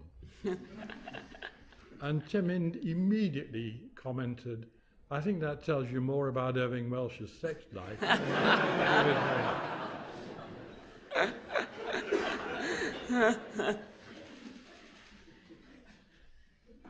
Another great asset of Tim is that he has this array of practical skills, such as his prowess with a smartphone. This came in handy when Tim, Paul and I were about to board a train at Paddington for Bath to interview John Croft, former head of the Home Office Research Unit. We realised, just as we were about to board the train, that we had forgotten a letter with the address of John Croft on it.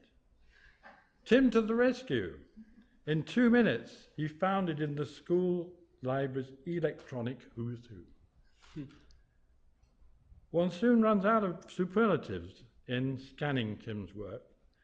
I first encountered it fully in 2001 or so, when he gave the talk at Goldsmiths, which Francis has described, on transatlantic crossings, policy transfers from the criminal justice system of the USA to this country, and hardly any at all vice versa, which conveyed the impact of US influence on the politics of law and order. And as he put it in describing Tony Blair's famous line about crime and the causes of crime, that was mainly to do with getting tough twice into the same sentence. But at the same time, Tim retained, as Francis said, a judicious and nuanced counterpoint. It wasn't all just being tough on crime. There was also the resistance to taking on innovations such as Megan's Law, which would have required the notification of addresses of sex offenders publicly. Soon after this talk, which I went to at Goldsmiths, I rang him to ask if he would be at all interested in coming to the LSE if circumstances permitted. That turned out to be one of the best phone calls I ever made. Thank you.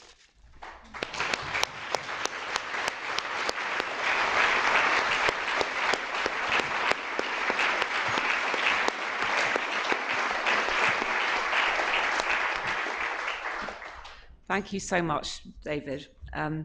So we now move on to a recorded message, recorded by our dear colleague, Professor Jill PA, who sadly couldn't be here today, to her great regret, but she's recorded a message.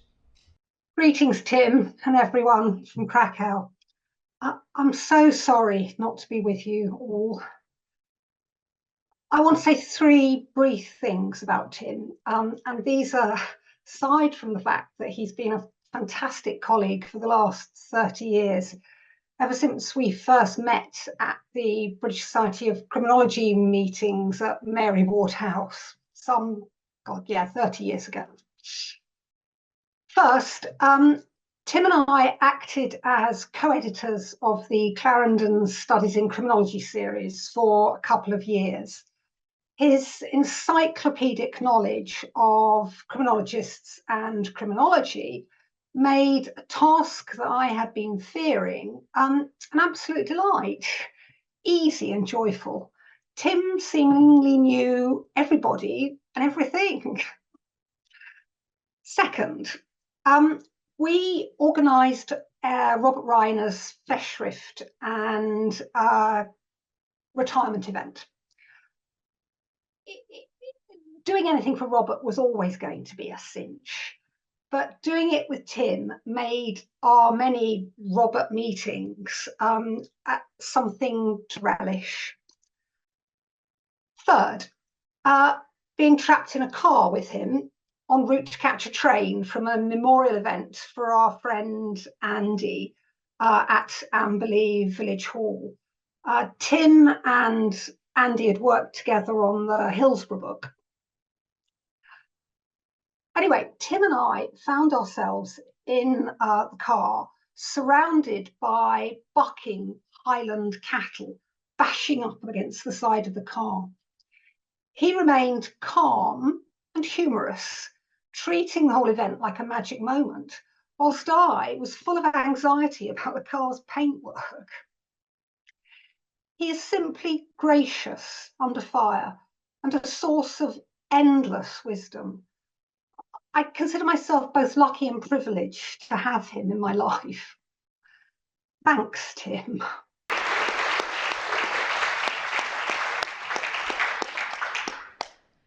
Well,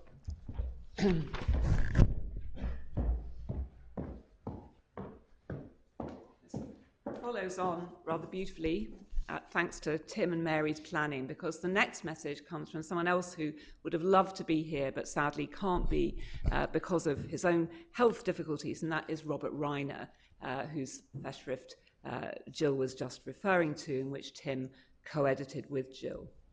So you have to now imagine that the impossible thing that I'm Robert. Here is Robert's tribute to Tim. Isaiah Berlin famously suggested that thinkers fall into two categories: the fox, who knows many things, and the hedgehog, who knows one big thing. Tim Newburn knows how many things, but also much more than one big thing. Tim's vast corpus of scholarship, 40+ books and so much else, defies this and so many other antinomies of achievement.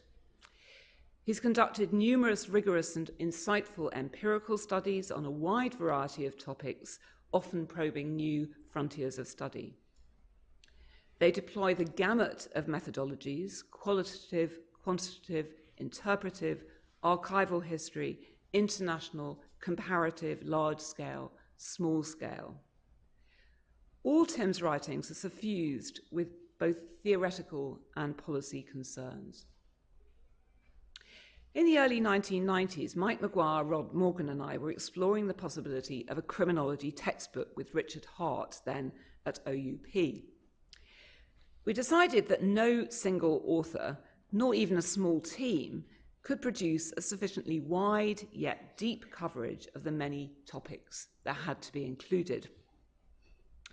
So we opted for the handbook, including 30+ distinguished authors, as the only way to do justice to the burgeoning fields of criminology and criminal justice. A decade later, Tim produced the knockdown refutation of our hypothesis with the first edition of his definitive text, Criminology, unparalleled for its clear and comprehensive coverage of the field. But even this staggering feat was only clearing the way for another. Evidently, Tim had written his 1,000-page opus because he hadn't yet had the time to produce a shorter one, to borrow Mark Twain's adage. Another decade was to pass before Tim found the time to write his Criminology, a very short introduction, an admirably crisp and succinct invitation to the field that has opened up criminology to so many. Tim's vast and groundbreaking output is not confined to addressing fellow scholars and professionals. His work is notable for its clear literary style, unblemished by the abstruse jargon that disfigures too much academic writing. And it always has been alive to policy and practical dimensions. So it's unsurprising that Tim is also a leading public intellectual. He's made many contributions to what is now called public criminology, perhaps the most notable being the Reading the Riots research he conducted with the sponsorship of the Guardian. He's also achieved something to which many academics aspire forlornly, writing a successful book for the trade market with his Orderly Britain. Tim's academic contributions extend well beyond his outstanding scholarship and research. He's been a stalwart organizer of professional activity. The LSE Mannheim Centre owes its eminent position largely to his successes during his chairing of it.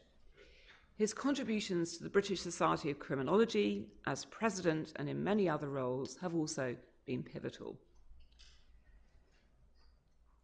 He has been a cornerstone of collegiality at LSE and an ambassador for criminology on an international stage. I had the pleasure of teaching with Tim for many years at LSE. His lectures and seminars were models of stimulating, clear, and inspiring delivery. I learned so much from them intellectually and in terms of the arts of communication. Similarly, in supervision of graduate students, he is an exemplar of supportive direction, combining insightful critique of students' work with wise suggestions about ways forward. But Tim has been more than just a wonderful colleague to me. He's a warm and delightful friend. I well remember first meeting him when we both became involved in organising the BSc in London meetings in the early 1990s at Tavistock House, moving on from fetching the booze and arranging the chairs to chairing the branch. He taught me how to perform administrative tasks from the mundane to the momentous with cheerful acceptance, if not always enthusiasm. I also particularly remember with great appreciation the support Tim gave me during a rough spell in my personal life some decades ago. Above all, I recollect his drawing me out to some memorable country and rock concerts, most notably a couple starring my beloved Emmylou Harris. I'm really sorry not to be able to participate in person in this celebration of a titan of LSE and of social science, Tim Newburn. But I will be with him and with you all in spirit on this grand occasion.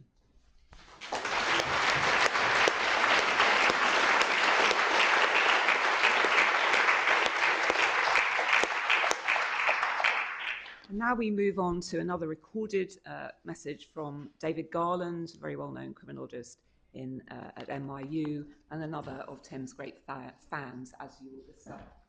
Good afternoon, everyone. My name is David Garland. I'm a friend and a colleague and an admirer of Tim Newburn, just like hundreds and thousands of us around the world.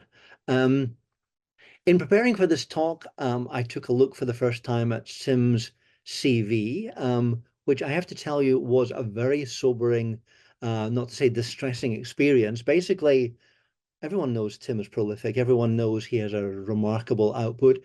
I don't think many of us realize that he produced some 46 books, 54 peer-reviewed articles, 18 monographs, 13 research reports, 69 book chapters, some 100 books of journalism, some 100 works of journalism. It's just really, really upsetting. I mean, basically, it put me in mind of a scene from Four Weddings and a Funeral, where the Hugh Grant and Andy McDowell characters are getting to know each other, and they're in a cafe and exchanging stories about past romances. And Carrie begins to describe how many love affairs she's had in the past. And it's first of all the first one, then the second one. By the time she gets to 33, Hugh Grant has his head in his hands, muttering something like, "Christ, I don't know what I've been doing with my time."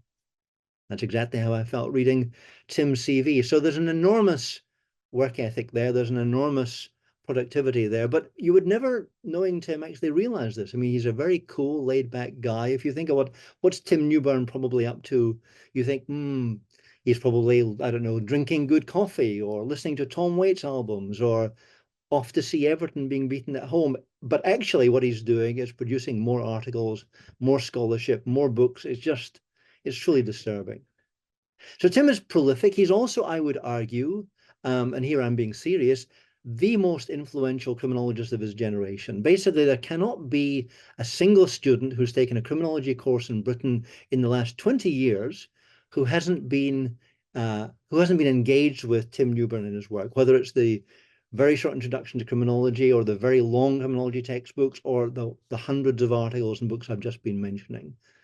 And each of us will have their favorites because Tim's work is eclectic and wide-ranging as well as prolific. He basically is written with depth and subtlety and real erudition on, I don't know, everything from disasters and social work, persistent young offenders, policing, private security, that remarkable work of public criminology, reading the riots. Most recently, his co-authored multi-volume official history of British criminal justice. And my own personal favorites, the first book, Permissiveness and Regulation, and the most recent one, or one of the most recent ones, Orderly Britain, dealing not with criminology topics in this case, but with sociological ones, social norms, why they change, why we obey them. Just remarkable. So my 3 minutes are almost up. I should close. Maybe I should use an American analogy. If criminology were baseball, Tim Newburn would be everyone's choice as the most valued player, and he would be a shoo-in for the Hall of Fame. But as it is, he'll just have to be content with being Britain's most prolific and most influential criminologist, and bringing real glory to the London School of Economics, the school he loves so much. So thank you, Tim. Hundreds and thousands of us out here really, really appreciate it.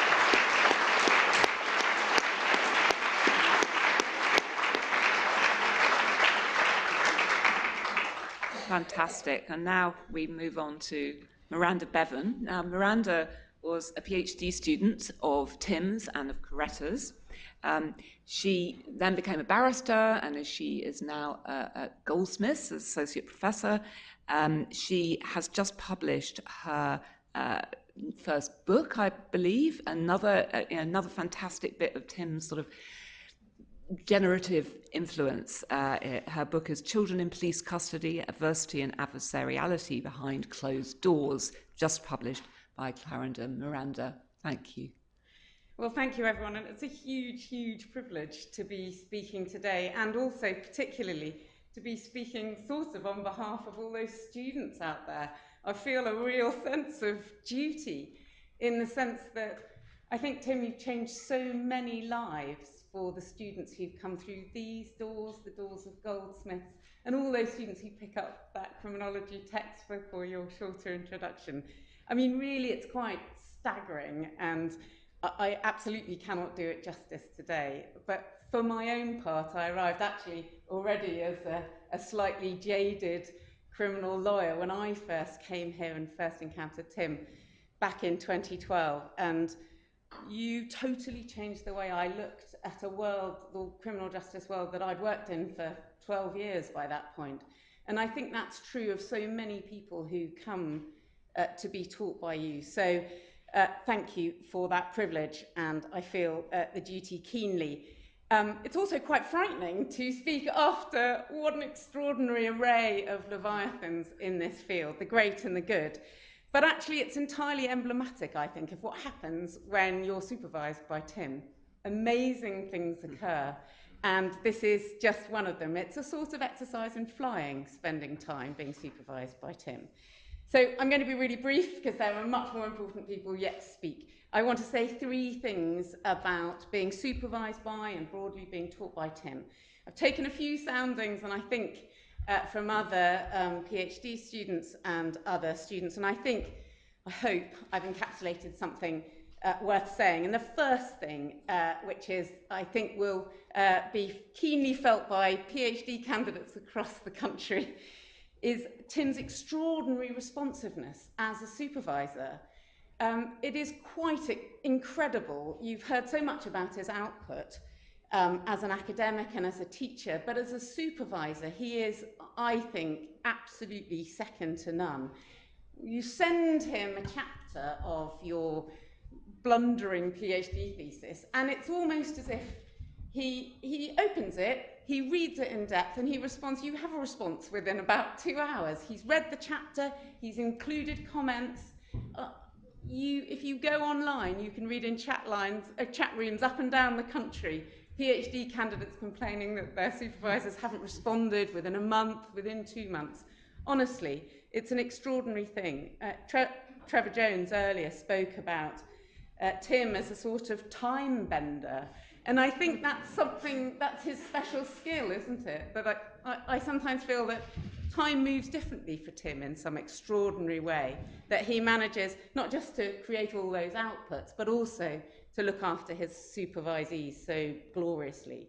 And that leads me into the second thing that I want to say, which is about Tim's kindness. I mean, it's already been talked about in glowing terms, but when I sat down and wanted to think about his supervision style, it occurred to me that kindness is what really characterises that. In fact, Tim's supervision style is almost imperceptible in the way that you don't really feel like you're being supervised at all. You're having a conversation with someone who is fascinated by what you are telling him. And instead of looking at the sort of wreckage of what you've presented, he doesn't have to indulge in that, because what he does is he raises your eyes, he directs them towards the horizon where there are possibilities and connections there, ready to be made. You've already glimpsed them, really you have, Miranda. And suddenly you see the light, and you never have to look at the wreckage, because you leave the supervision, suddenly everything looks manageable, you have a way forward, and you haven't had the embarrassment of having to pick over your own work. So it's a glorious supervision style. And then thirdly, I think really importantly is about Tim as a mentor. I suspect there are many people in this room who would say that they have been mentored in formal or informal ways by Tim. And it's a fabulous thing to experience, not just the practical things of writing references, responding to queries, should I do this, should I do that? For me, guiding me into a PhD, finding a kind of route through a topic, but actually being able to see the bigger picture. When I dithered about career routes, what to do next, I think Tim's incisive understanding, his ability to see the bigger picture, not just in his discipline, but for us as kind of human beings in his supervision and care. And his advice to me, I thought, was brilliant, and in fact, probably something I suspect that he lives by. He said, go where and do what you feel you can make the most difference with. And I think that really answers everything, really, about, from what I perceived as a student and supervisee about him, and why he's so influential and has been such a massive influence on so many of us. So thank you. That's what I really want to say. Thank you so much for all that you've done for me and for all of us here as your supervisees. It's been brilliant. Thank you.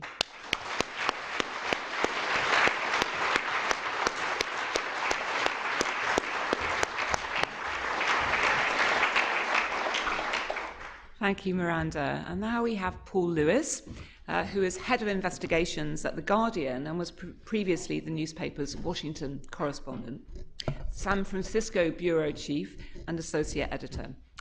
He's co-author of Undercover, The True Story of Britain's Secret Police, and he ran with Tim the Reading the Riots project in 2011 to 12, which, among other honours, won the European Press Prize for Innovation in 2013, and I must say, with thanks to you both, remains the most fabulously relevant resource for understanding the world and indeed for teaching criminology. So lovely to have you here, Paul. Off you go. Thank you, and thanks for having me. I think I'm also the first non-academic to take the stand today. The third person who's going to mention 4 weddings and a funeral. No, I definitely won't do that. But what I do want to do is explain a bit how the project came about and our experiences of Tim back in August 2011. So I should tell you that at the time I was a reporter who was covering the England riots with my colleague Matthew Taylor, who's here today as well. And it's easy to forget what a significant moment that was. Sparked, of course, after the death of a black man, Mark Duggan, in Tottenham, killed by police. And then after quite localised rioting, it spread across the capital and then to other towns and cities across the country, to Birmingham, to Liverpool, to Salford, to Manchester, to Nottingham, to even Gloucester. And over 4 days and nights, we witnessed what became the most intense bout of civil disorder in a generation.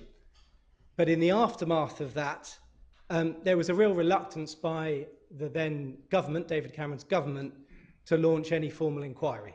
So there was going to be no Scarman report, nothing like it. We knew what had happened, but there was no agreement as to why.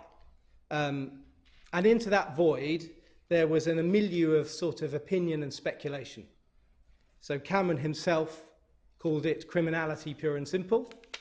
The Home Secretary, Theresa May, blamed gangs.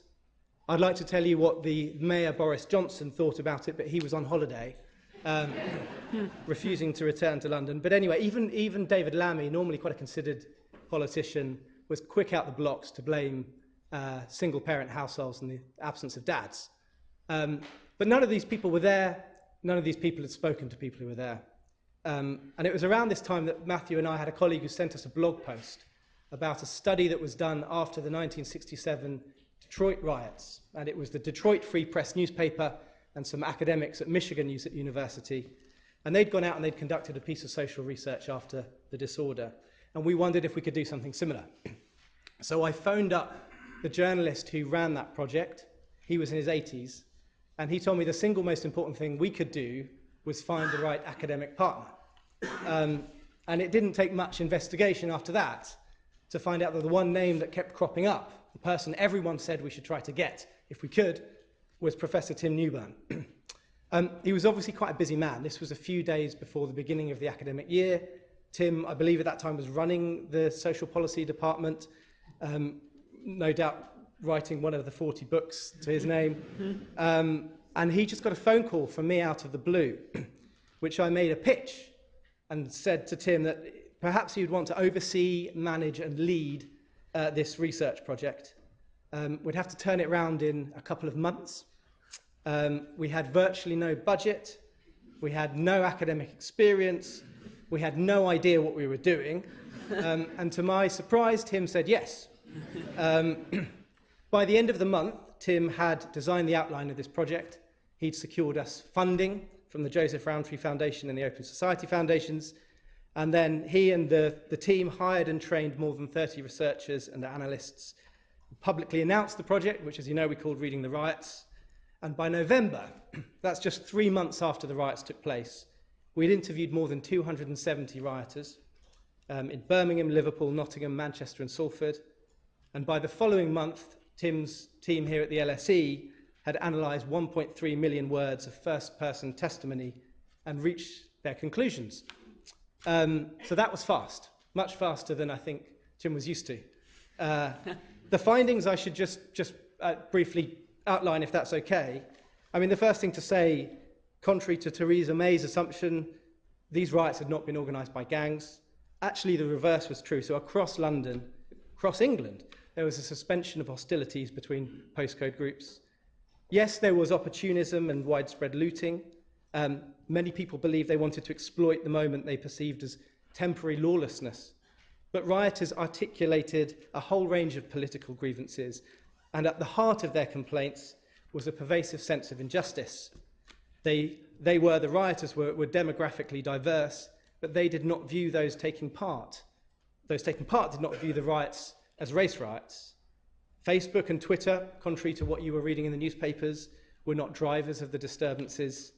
Perhaps most significantly of all, certainly most controversially of all, the research found that widespread anger and frustration at the way police engaged with communities was a significant cause of the riots in every major city where the disorder took place.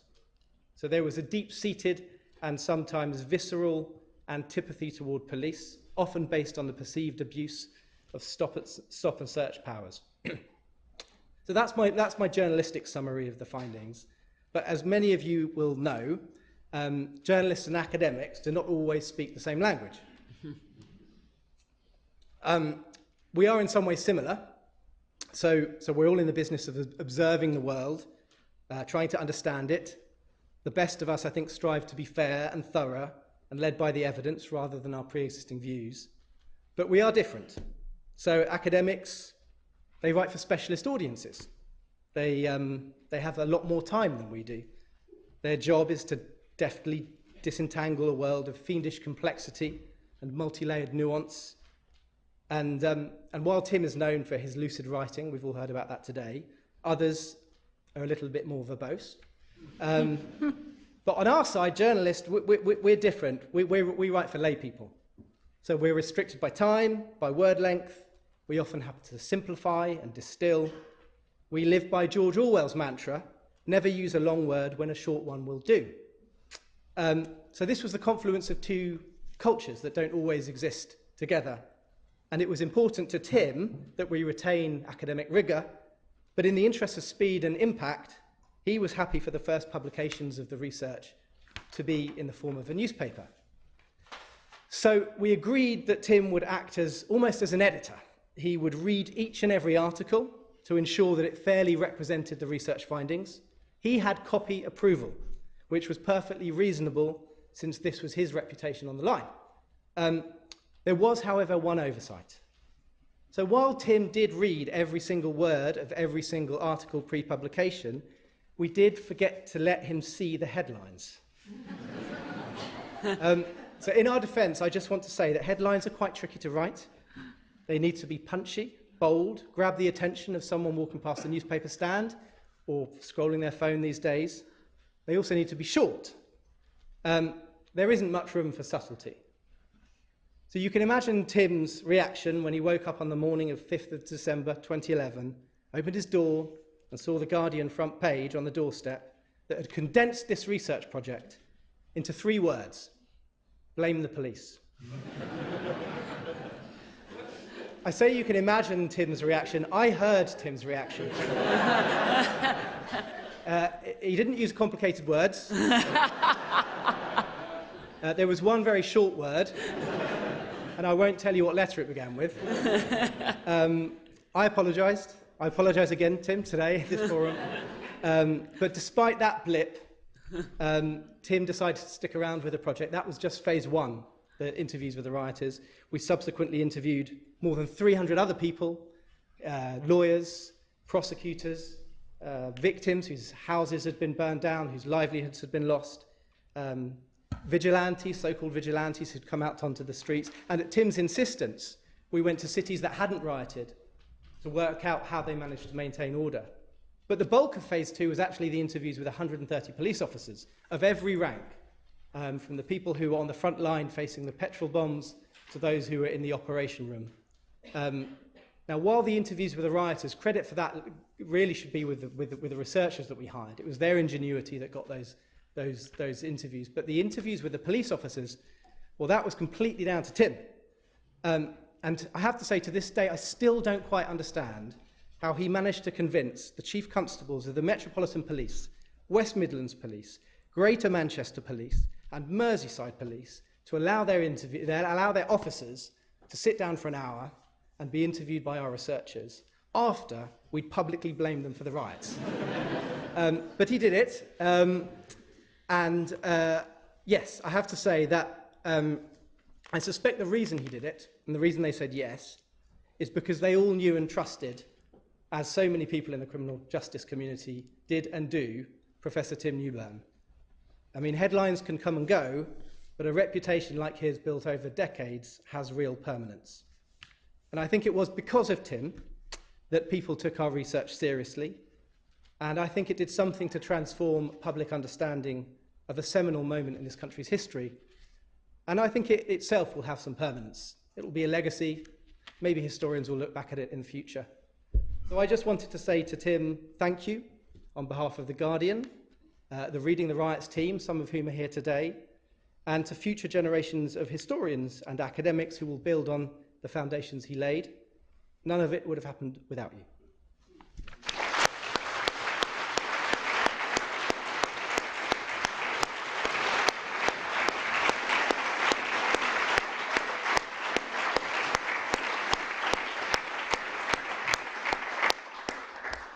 Now, I mentioned at the beginning that we're lucky enough to have many members of Tim's family here. And after a brief recording, our final recording, we'll be bringing them up to the stage.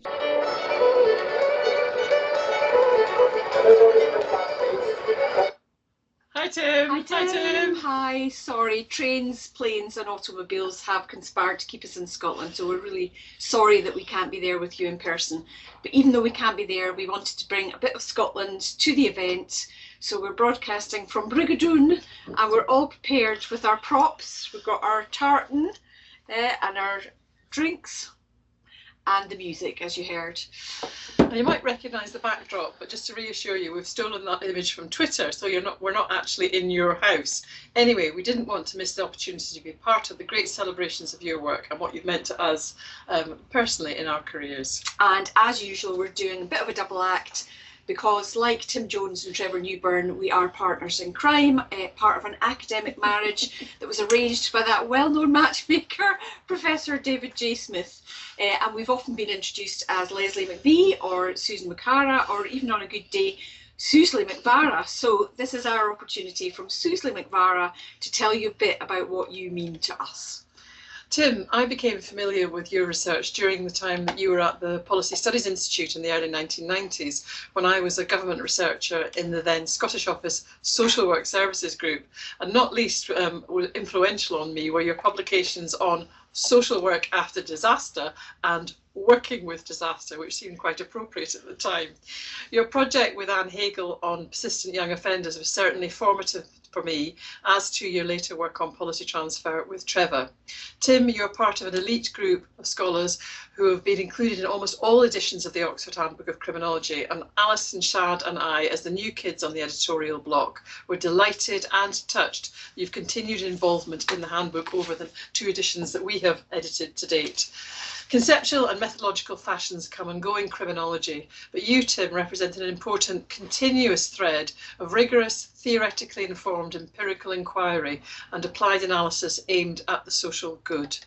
Susan and I think that these qualities are captured by this slightly adapted quote from your most recent Oxford chapter with Trevor and Rob on policing, and it refers to the police, but we also think it refers to you too, and I quote, "The criminological conception of Tim is a person with an omnibus mandate symbolising order and harmony, becoming increasingly omnipresent and more vital to many as a national symbol of all that's good in criminology." Tim, my first introduction to your work was when I was appointed as the lead researcher for the Edinburgh Study of Youth Transitions in Crime.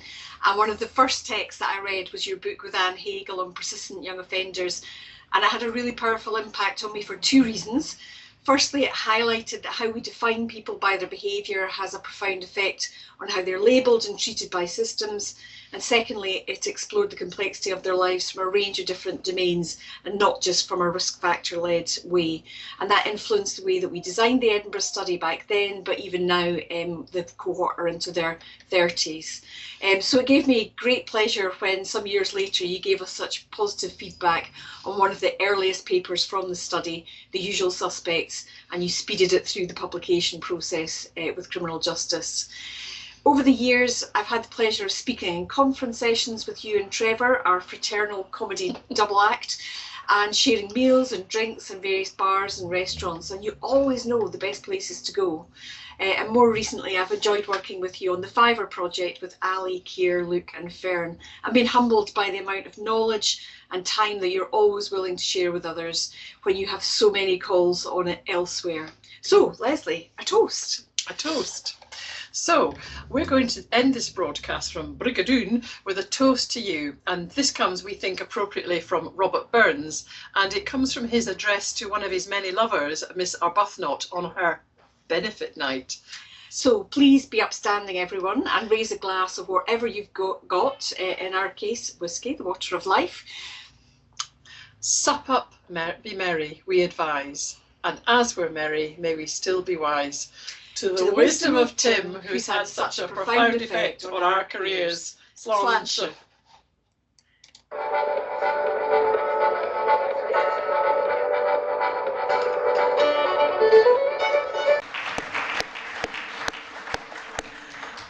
Now, I mentioned earlier that we have Tim's family coming on now.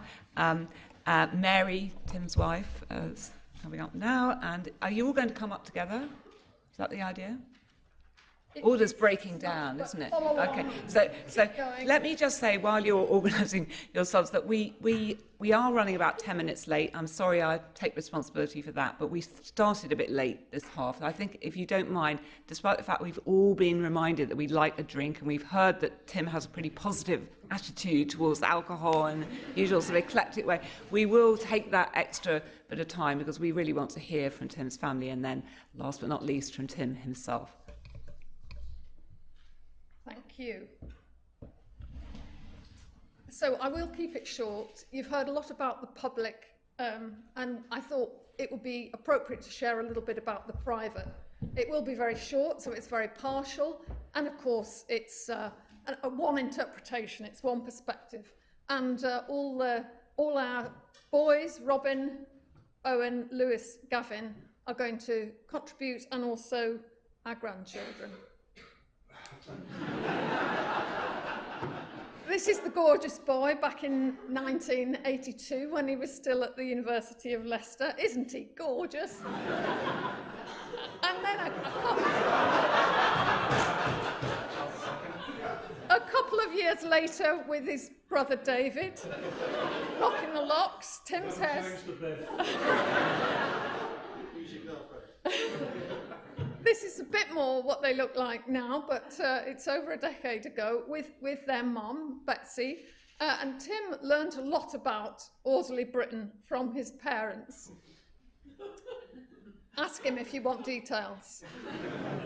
Tim and I got together when we were in our mid-20s in 86, and suddenly a whole lot more ball games came into the life of the family of myself and Gavin and Rob. Lots of fun, and you can see that's Tim with the moustache referred to earlier, helping with the tea, making the fish fingers and chips, and Tim was a bit partial to a fish finger sandwich, so it was sort of, he could fit right in, really. He worked hard at really making good relationships with Gavin and Rob. And all of us in the room who are parents know that that's quite a tiring thing sometimes. But it didn't put him off. And we had more children, Lewis in 1991 and Owen in 1993. So while he was doing all the stuff you've heard about, he was also doing this stuff. And then they grow up so quickly, and they all started, you know, competing on the T-shirts front, and Tim was very happy because they could all go to gigs and all talk about music and goodness knows what else. The ball games continued. You might see the snooker cue here. We've also got a very strong extended family and get together every Christmas. Sorry, I haven't time to say more, but cousin Harry's there at the end, Harry representing all the rest. And beer became, you know, part of the kind of family way of bonding and sharing in the Lake District and at the Edinburgh Festival, which is great for teens and 20s activities. And, you know, if you read your kids enough when they're babies, you can do books and beer when they're older. This is one of our holidays. You can see what a riotous time we're having. We had a snooker table in the living room for at least a decade, and I was very, very pleased when some more women started joining the family, because we are a bit male, or have been a bit male-dominated. Lots of girls in the grandchildren department. And, you know a lot about Tim's loves. Well, I feel I introduced him to walking. He thought it was a bit dull, but he's learnt to love it. We've done it a lot with our family, and also with our very dear friends here today. And then the grandchildren started coming, and Tim has taken as much pleasure from the babies and toddlers second time round as he did the first time round. And we've encouraged them to walk in the Lake District and enjoy it. And Robin and family in Queensland have taught us about walking in the rainforest in Queensland. This is Tim. Our kitchen's a bit more upmarket now than it was when we got together in the 80s. Still Still rocking the t-shirts. You all know about the hats, which he's sort of added to his look. And here he is in that very record shop that George mentioned, having the last laugh, because although we're trying to reduce the amount of stuff in our house, all the stuff our kids have brought into it, he's still buying the vinyl.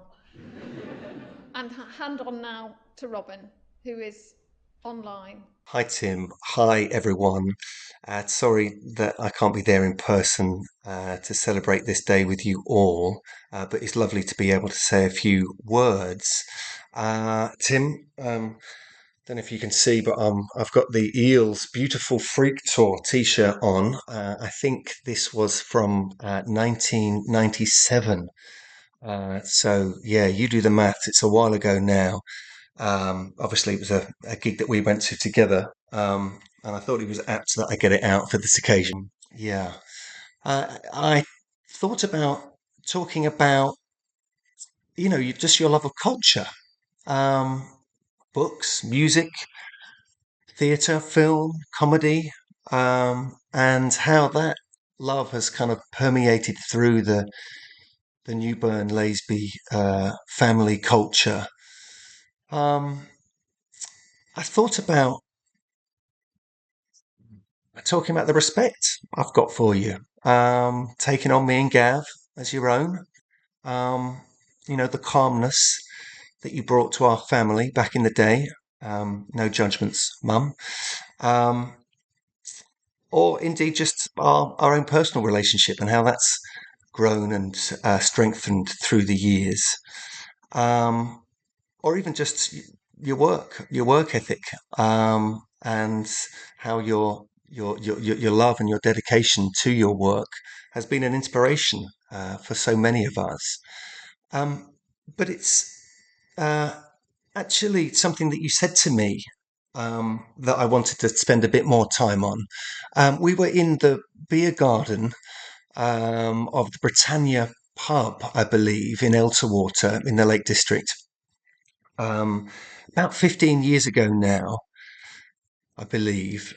And we were talking about relationships, but I believe that what you told me really could be kind of transcend into any facet of life. And you simply said the truism that is, the more you put in, the more you get out.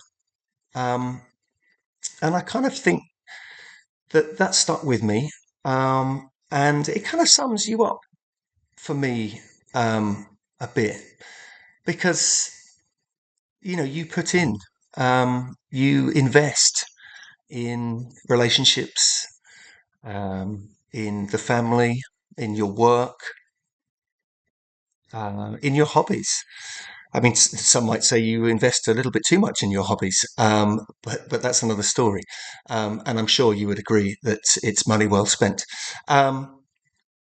So yeah, the more you put in, the more you get out. Thank you for putting in so very much through the years. We appreciate it. I appreciate it.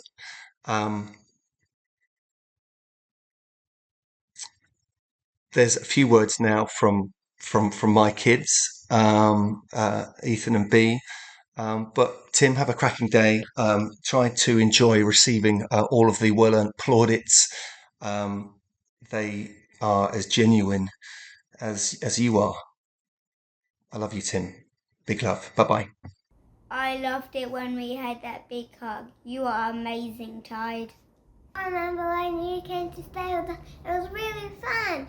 I love playing Who's Pooh with you because it's quite funny, and it's really funny because it's a Who's Pooh. And when I like to play with you, it's really, really good. Yippee! Yay!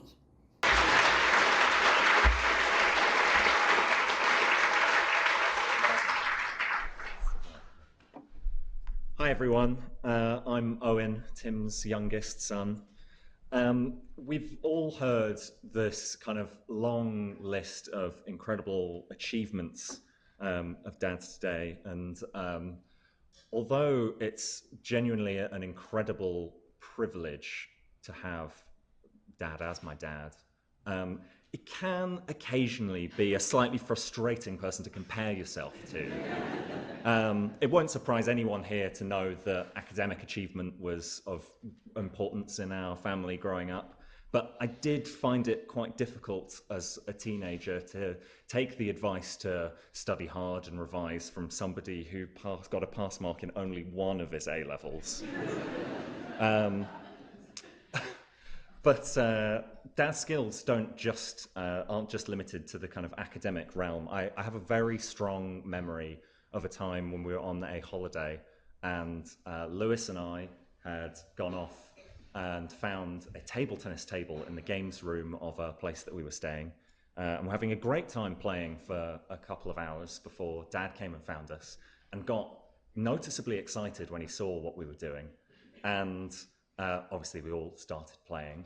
And now, before this, I was maybe, 13 at the time, maybe something like that. I don't have a memory before that of Dad playing table tennis as a child at any point. But that didn't stop him from absolutely demolishing us for the next half an hour. And after a little bit, I kind of very childishly and kind of grumpily sort of said, "Oh, how are you so good?" To which he said one of his favourite phrases, and a phrase that I often associate with him saying, which is, "Oh, it's all just a result of a misspent youth." And Dad's often very modest like that. I think that's really one of the characteristics I associate most with him. And it comes despite an uncanny ability with many, many things in life. He's great on any quiz team. He knows a little bit about most of any subjects, and as we've seen in several photos, he's pretty good at snooker and darts and all that stuff. And I would say that makes him an impressively well-rounded and skilled person. He would just say that he's pretty good at anything you can do whilst holding a beer. Since Dad's diagnosis, we have started doing, inspired by something Mum did earlier, we've started doing an oral history project. Every week we've been spending a couple of hours of me interviewing him and recording that, and I've learnt a huge amount about his life doing that. But there was one thing that he said that really struck me, particularly with everything that's been said today, and I risk potentially causing a bit of ire here from everything that's said. Dad said, and I'm going to quote him here, that on a fundamental level, he is a lazy person. To which all I can say is, Dad, I think all of us in this room just wish we could misspend our time quite as effectively as you do.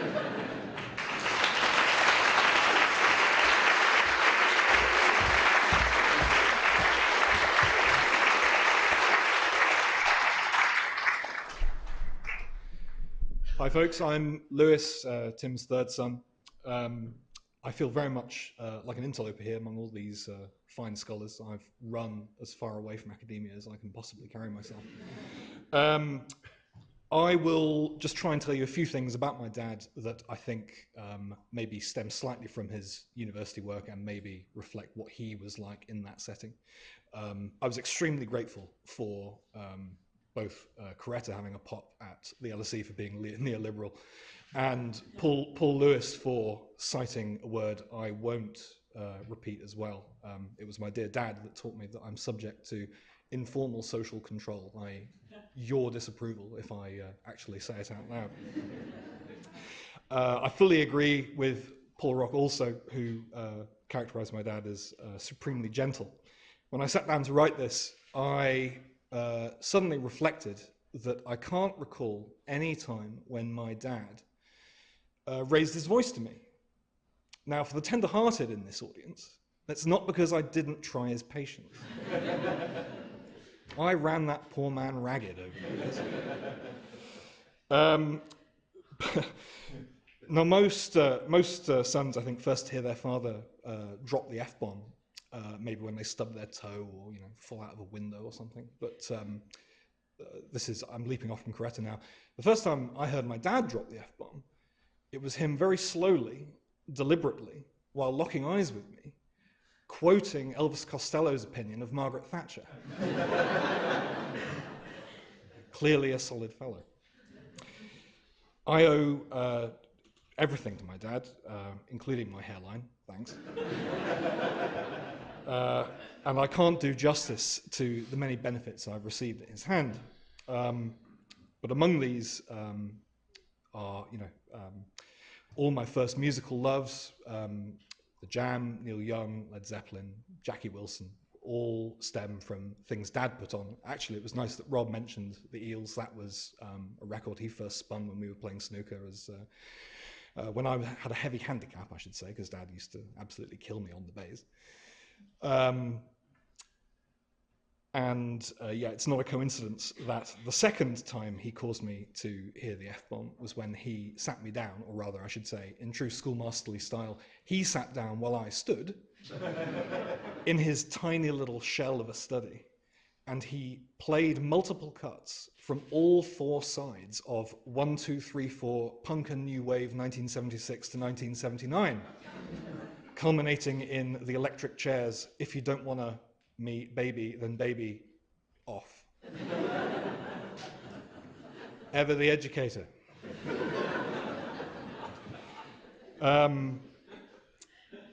I think the highest praise I can give my dad, and the quality I most want to limn that I would like to have myself, is that he's someone who, to paraphrase Sherlock Holmes, doesn't just see the world, he perceives it. How else could anyone have written an engaging book on dog fouling? As I go, I can't resist injecting an idealist and theological note to all you terrible materialist analytics scholars and academics out here. One of my watchwords is from Irenaeus of Lyon. The glory of God is a man fully alive, and I can think of no finer recipient of that description than my father.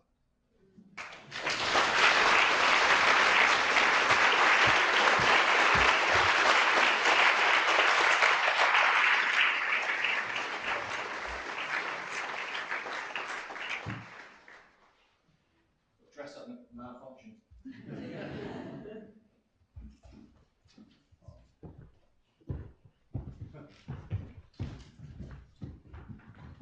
Hello, I'm Gavin. This is Georgia and Freya. I am the eldest, the fattest, possibly the least academic, and certainly the least wise of Tim's four sons. Tim's influence on our family has been profound and far-reaching. In my case, for ill and for good. I have two anecdotes. If you lower your expectations, you'll enjoy them more. The first one I'm going to call running. Firstly, Tim has a very persuasive leadership style. He leads by example. So Tim was a runner. And I'm not talking about the odd 5K. I'm talking about bashing out half marathons, what felt like most weekends. This is like 6-minute mile pace. This is serious, serious business. So every time he ran, he got a medal.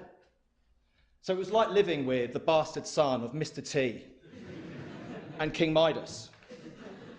Now, a couple of the old boys have mentioned this moustache, and my mum let the cat out of the bag with some photographs. But this, coupled with a very, very tiny running short, very high on the hip,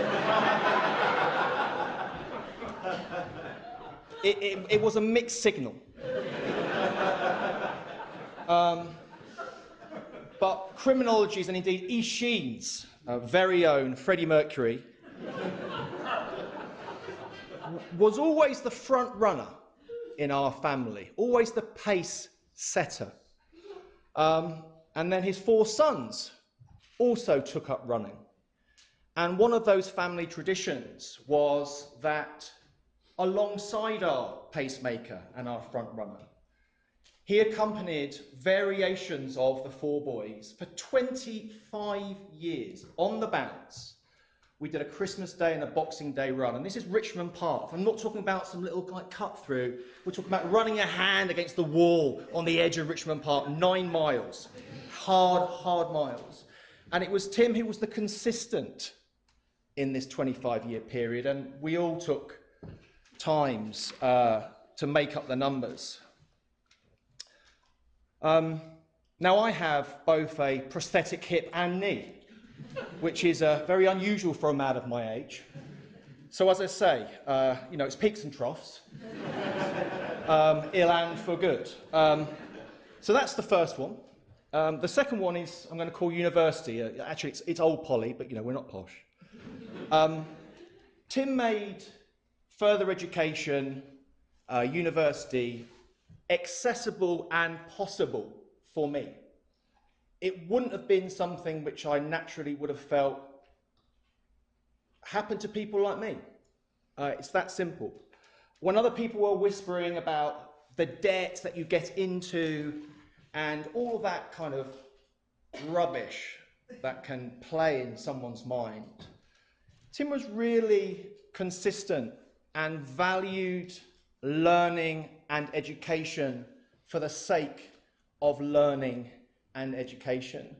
And he even helped me with some of my course work. And I came back down from Liverpool to London with one particular project. And Tim lent in and did help. Actually turned out to be my lowest score. Now, I don't want to take away from the fact that he got me to university, so that was a bit of a red herring, forget that. As I say, for ill and for good, peaks and troughs. Tim, what can we say? The man, the myth, the legend, Don of all Don, Tim Newburn, thank you so much for your influence on me, my brothers, my mother, our family, all of you guys. It now gives me a great pleasure and pride to introduce my 2 girls, and they're both going to share a brief anecdote of them and their tide.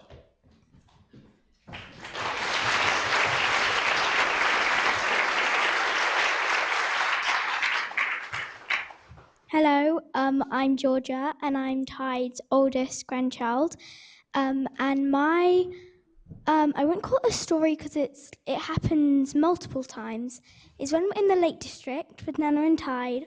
I wake up early in the morning, sometimes naturally, sometimes because Tide's snoring very loudly. But every morning, no matter how I wake up, Tide goes to the shops. Sometimes I go with him, sometimes I can't be bothered. But either way, he comes back with the newspaper. And over breakfast, we open the newspaper, and instead of reading all the articles, we do all of the Sudokus and the crosswords. Sometimes Tide can do a lot of it by himself. Sometimes I try to help. And sometimes I'm better at him at it.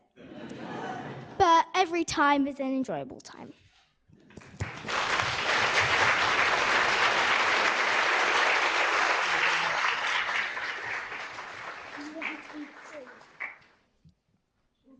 And this is Freya's story about Tide.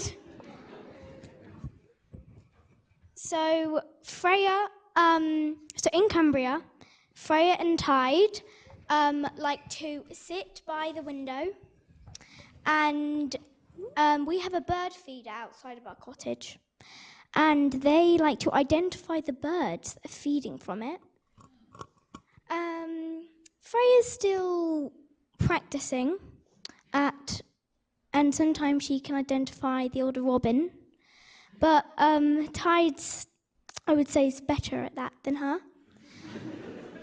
But then, when it comes to illustrations and the frog drawings, I think, and with the robber being used multiple times at his attempt at drawing a frog, I think that we can say that Freya was much better at that than him.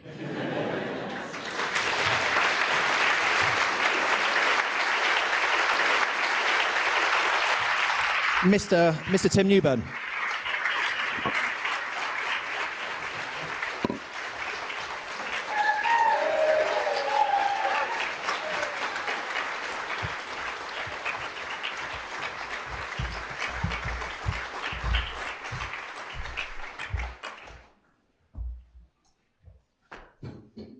Follow that. To my lovely grandchildren, those who are here, those who are in Australia, on screen, to my sons, similarly, my wife, my colleagues, my friends, my students, thank you. What can I say? It's all, you'll understand, pretty overwhelming. And I'm enormously grateful to you all. I'm well prepared. Every pocket is full of handkerchiefs, so I'll get through the next couple of minutes, but excuse me if I tear up at one stage or another. The contributions today have really been quite something, quite extraordinary, that so many of you should have come from so far to be here today and to say such wonderful things, many of them untrue. I thank you all. Really, I think both to offer such generosity in your reflections on some of the things that I've been involved in over the years, but also in keeping quiet about some of the things that I've done in my life. I appreciate it hugely. Much of what's been said has been far too kind. I could point to a lot of things, the heavy lifting that's been done on my behalf by Paul, by David, by Trevor, by a huge number of people here. Paul Lewis just recently talked about reading the riots and in many distinctly overplayed my role and the academic role in that project. It was a joint project at every stage, from the very beginning all the way through to the very end, and Paul and Matt and many others at the newspaper were absolutely central to it. So my role was significantly less than was portrayed. But I'll point to one thing and one thing only, one story here that I think captures the, just focusing a slight misrepresentation of things. And it was Jill PA who, in her recorded message, told a little story there about us being in a car and heading for a station. I was trying to catch a train. We were very late. I was a bit nervous about missing the train. I needed to get home. And she compared and contrasted us, and she said I was the model of sang-froid, while she got progressively more nervous about these cattle who were bashing up against the car. What she forgot to tell you was it was her car.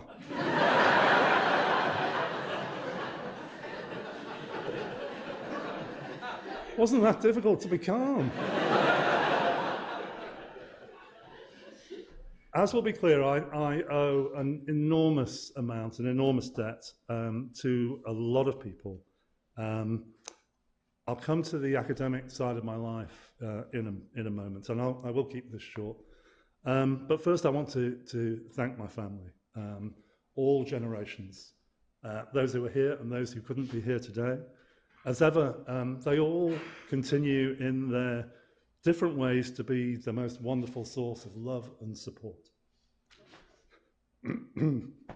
This is where I get the tissues out. But today I want to pay a particular tribute to Mary. Primarily for the nearly 4 decades we've been together, but more particularly today for someone who's been there through hospital visits, diagnoses, prognoses, drugs, journeys hither and thither in what is our joint journey through a cancer diagnosis. She's been a model of strength, hard work, and I could go on. Just someone that I have and have come to rely on more than I knew that would be possible. So thank you. Now,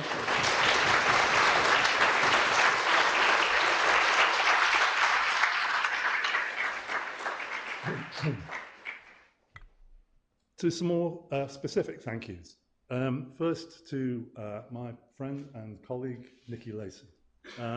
Nikki's been a prime mover behind today's event, has put a huge amount into its organisation, and in addition, it's been her consummate skill which has kept everything running today. So to Nikki, an absolutely huge thank you for all that you've done.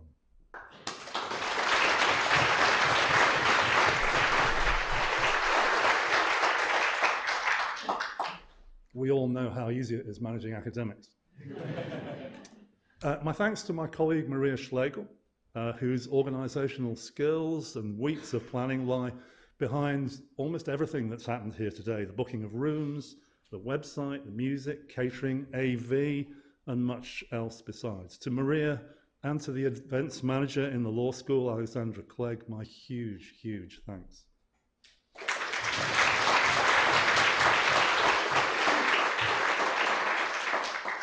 In that connection, my gratitude to my department, Social Policy, and to the law school for all their generous support of everything that's been happening here today. To Nathaniel Okwe. Nathaniel, thank you for being our charming photographer here today.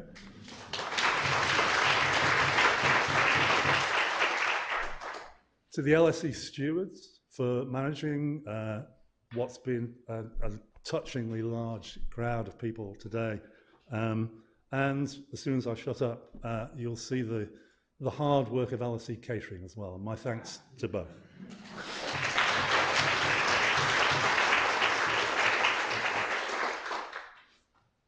Now, needless to say, I wasn't expecting to be standing here today. Until the end of November, I was here at LSE teaching, doing administrative work, bits and pieces of other things. So to say that I've experienced some dramatic changes is to put it mildly. Dramatic enough to explain why this event has been organised as swiftly as it has.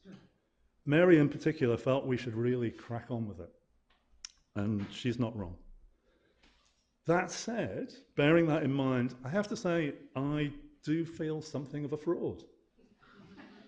As opposed to the obviously sickly person that you were expecting to see, or you might have expected to see, I stand before you today as something of a poster boy for the positive effects of chemotherapy.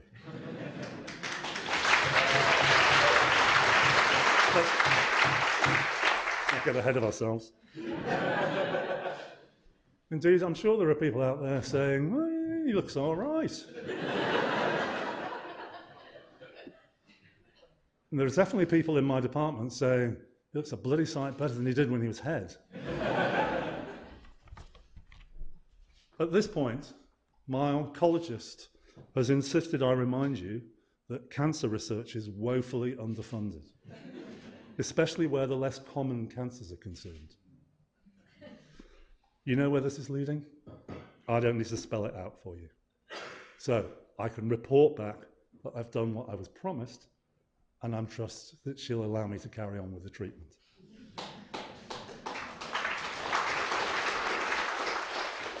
So, before I finish, I want to make one observation about my career.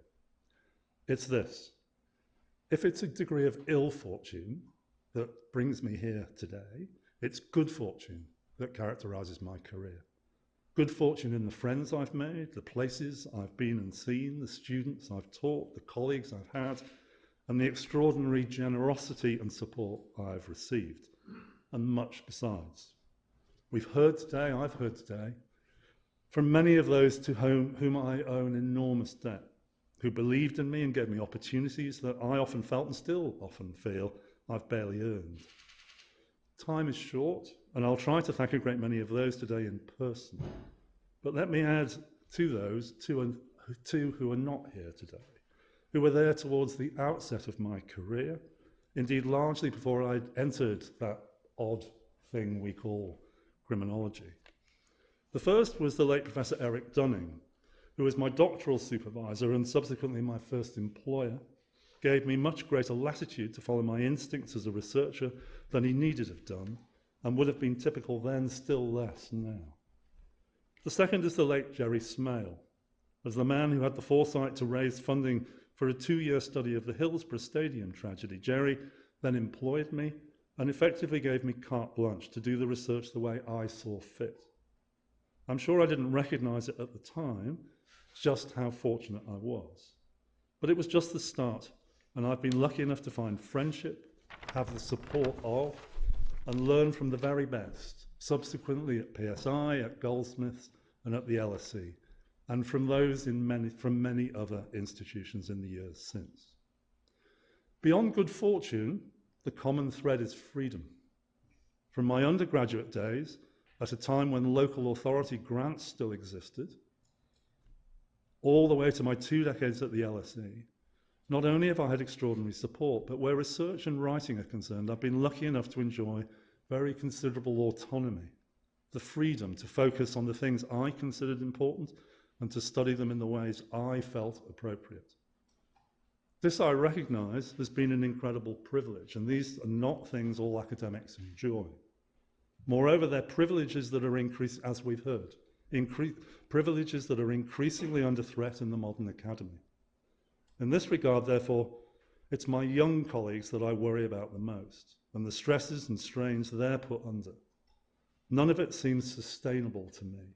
So a plea to all those here who currently occupy positions of influence within universities, or are likely to hold such positions in future, I ask you to do everything in your power to protect autonomy and freedom in your institutions, offer the greatest possible support to and promote the work of those early in their careers, and defend, indeed encourage, areas and styles of research other than your own. So, before I become too solemn and serious, I'll stop. I'll thank you all once again for the generosity you extended to me today in being here and saying the things that you've said. It means I cannot begin to tell you how much it means to me. And with that, I think it's time for drinks. Thank you.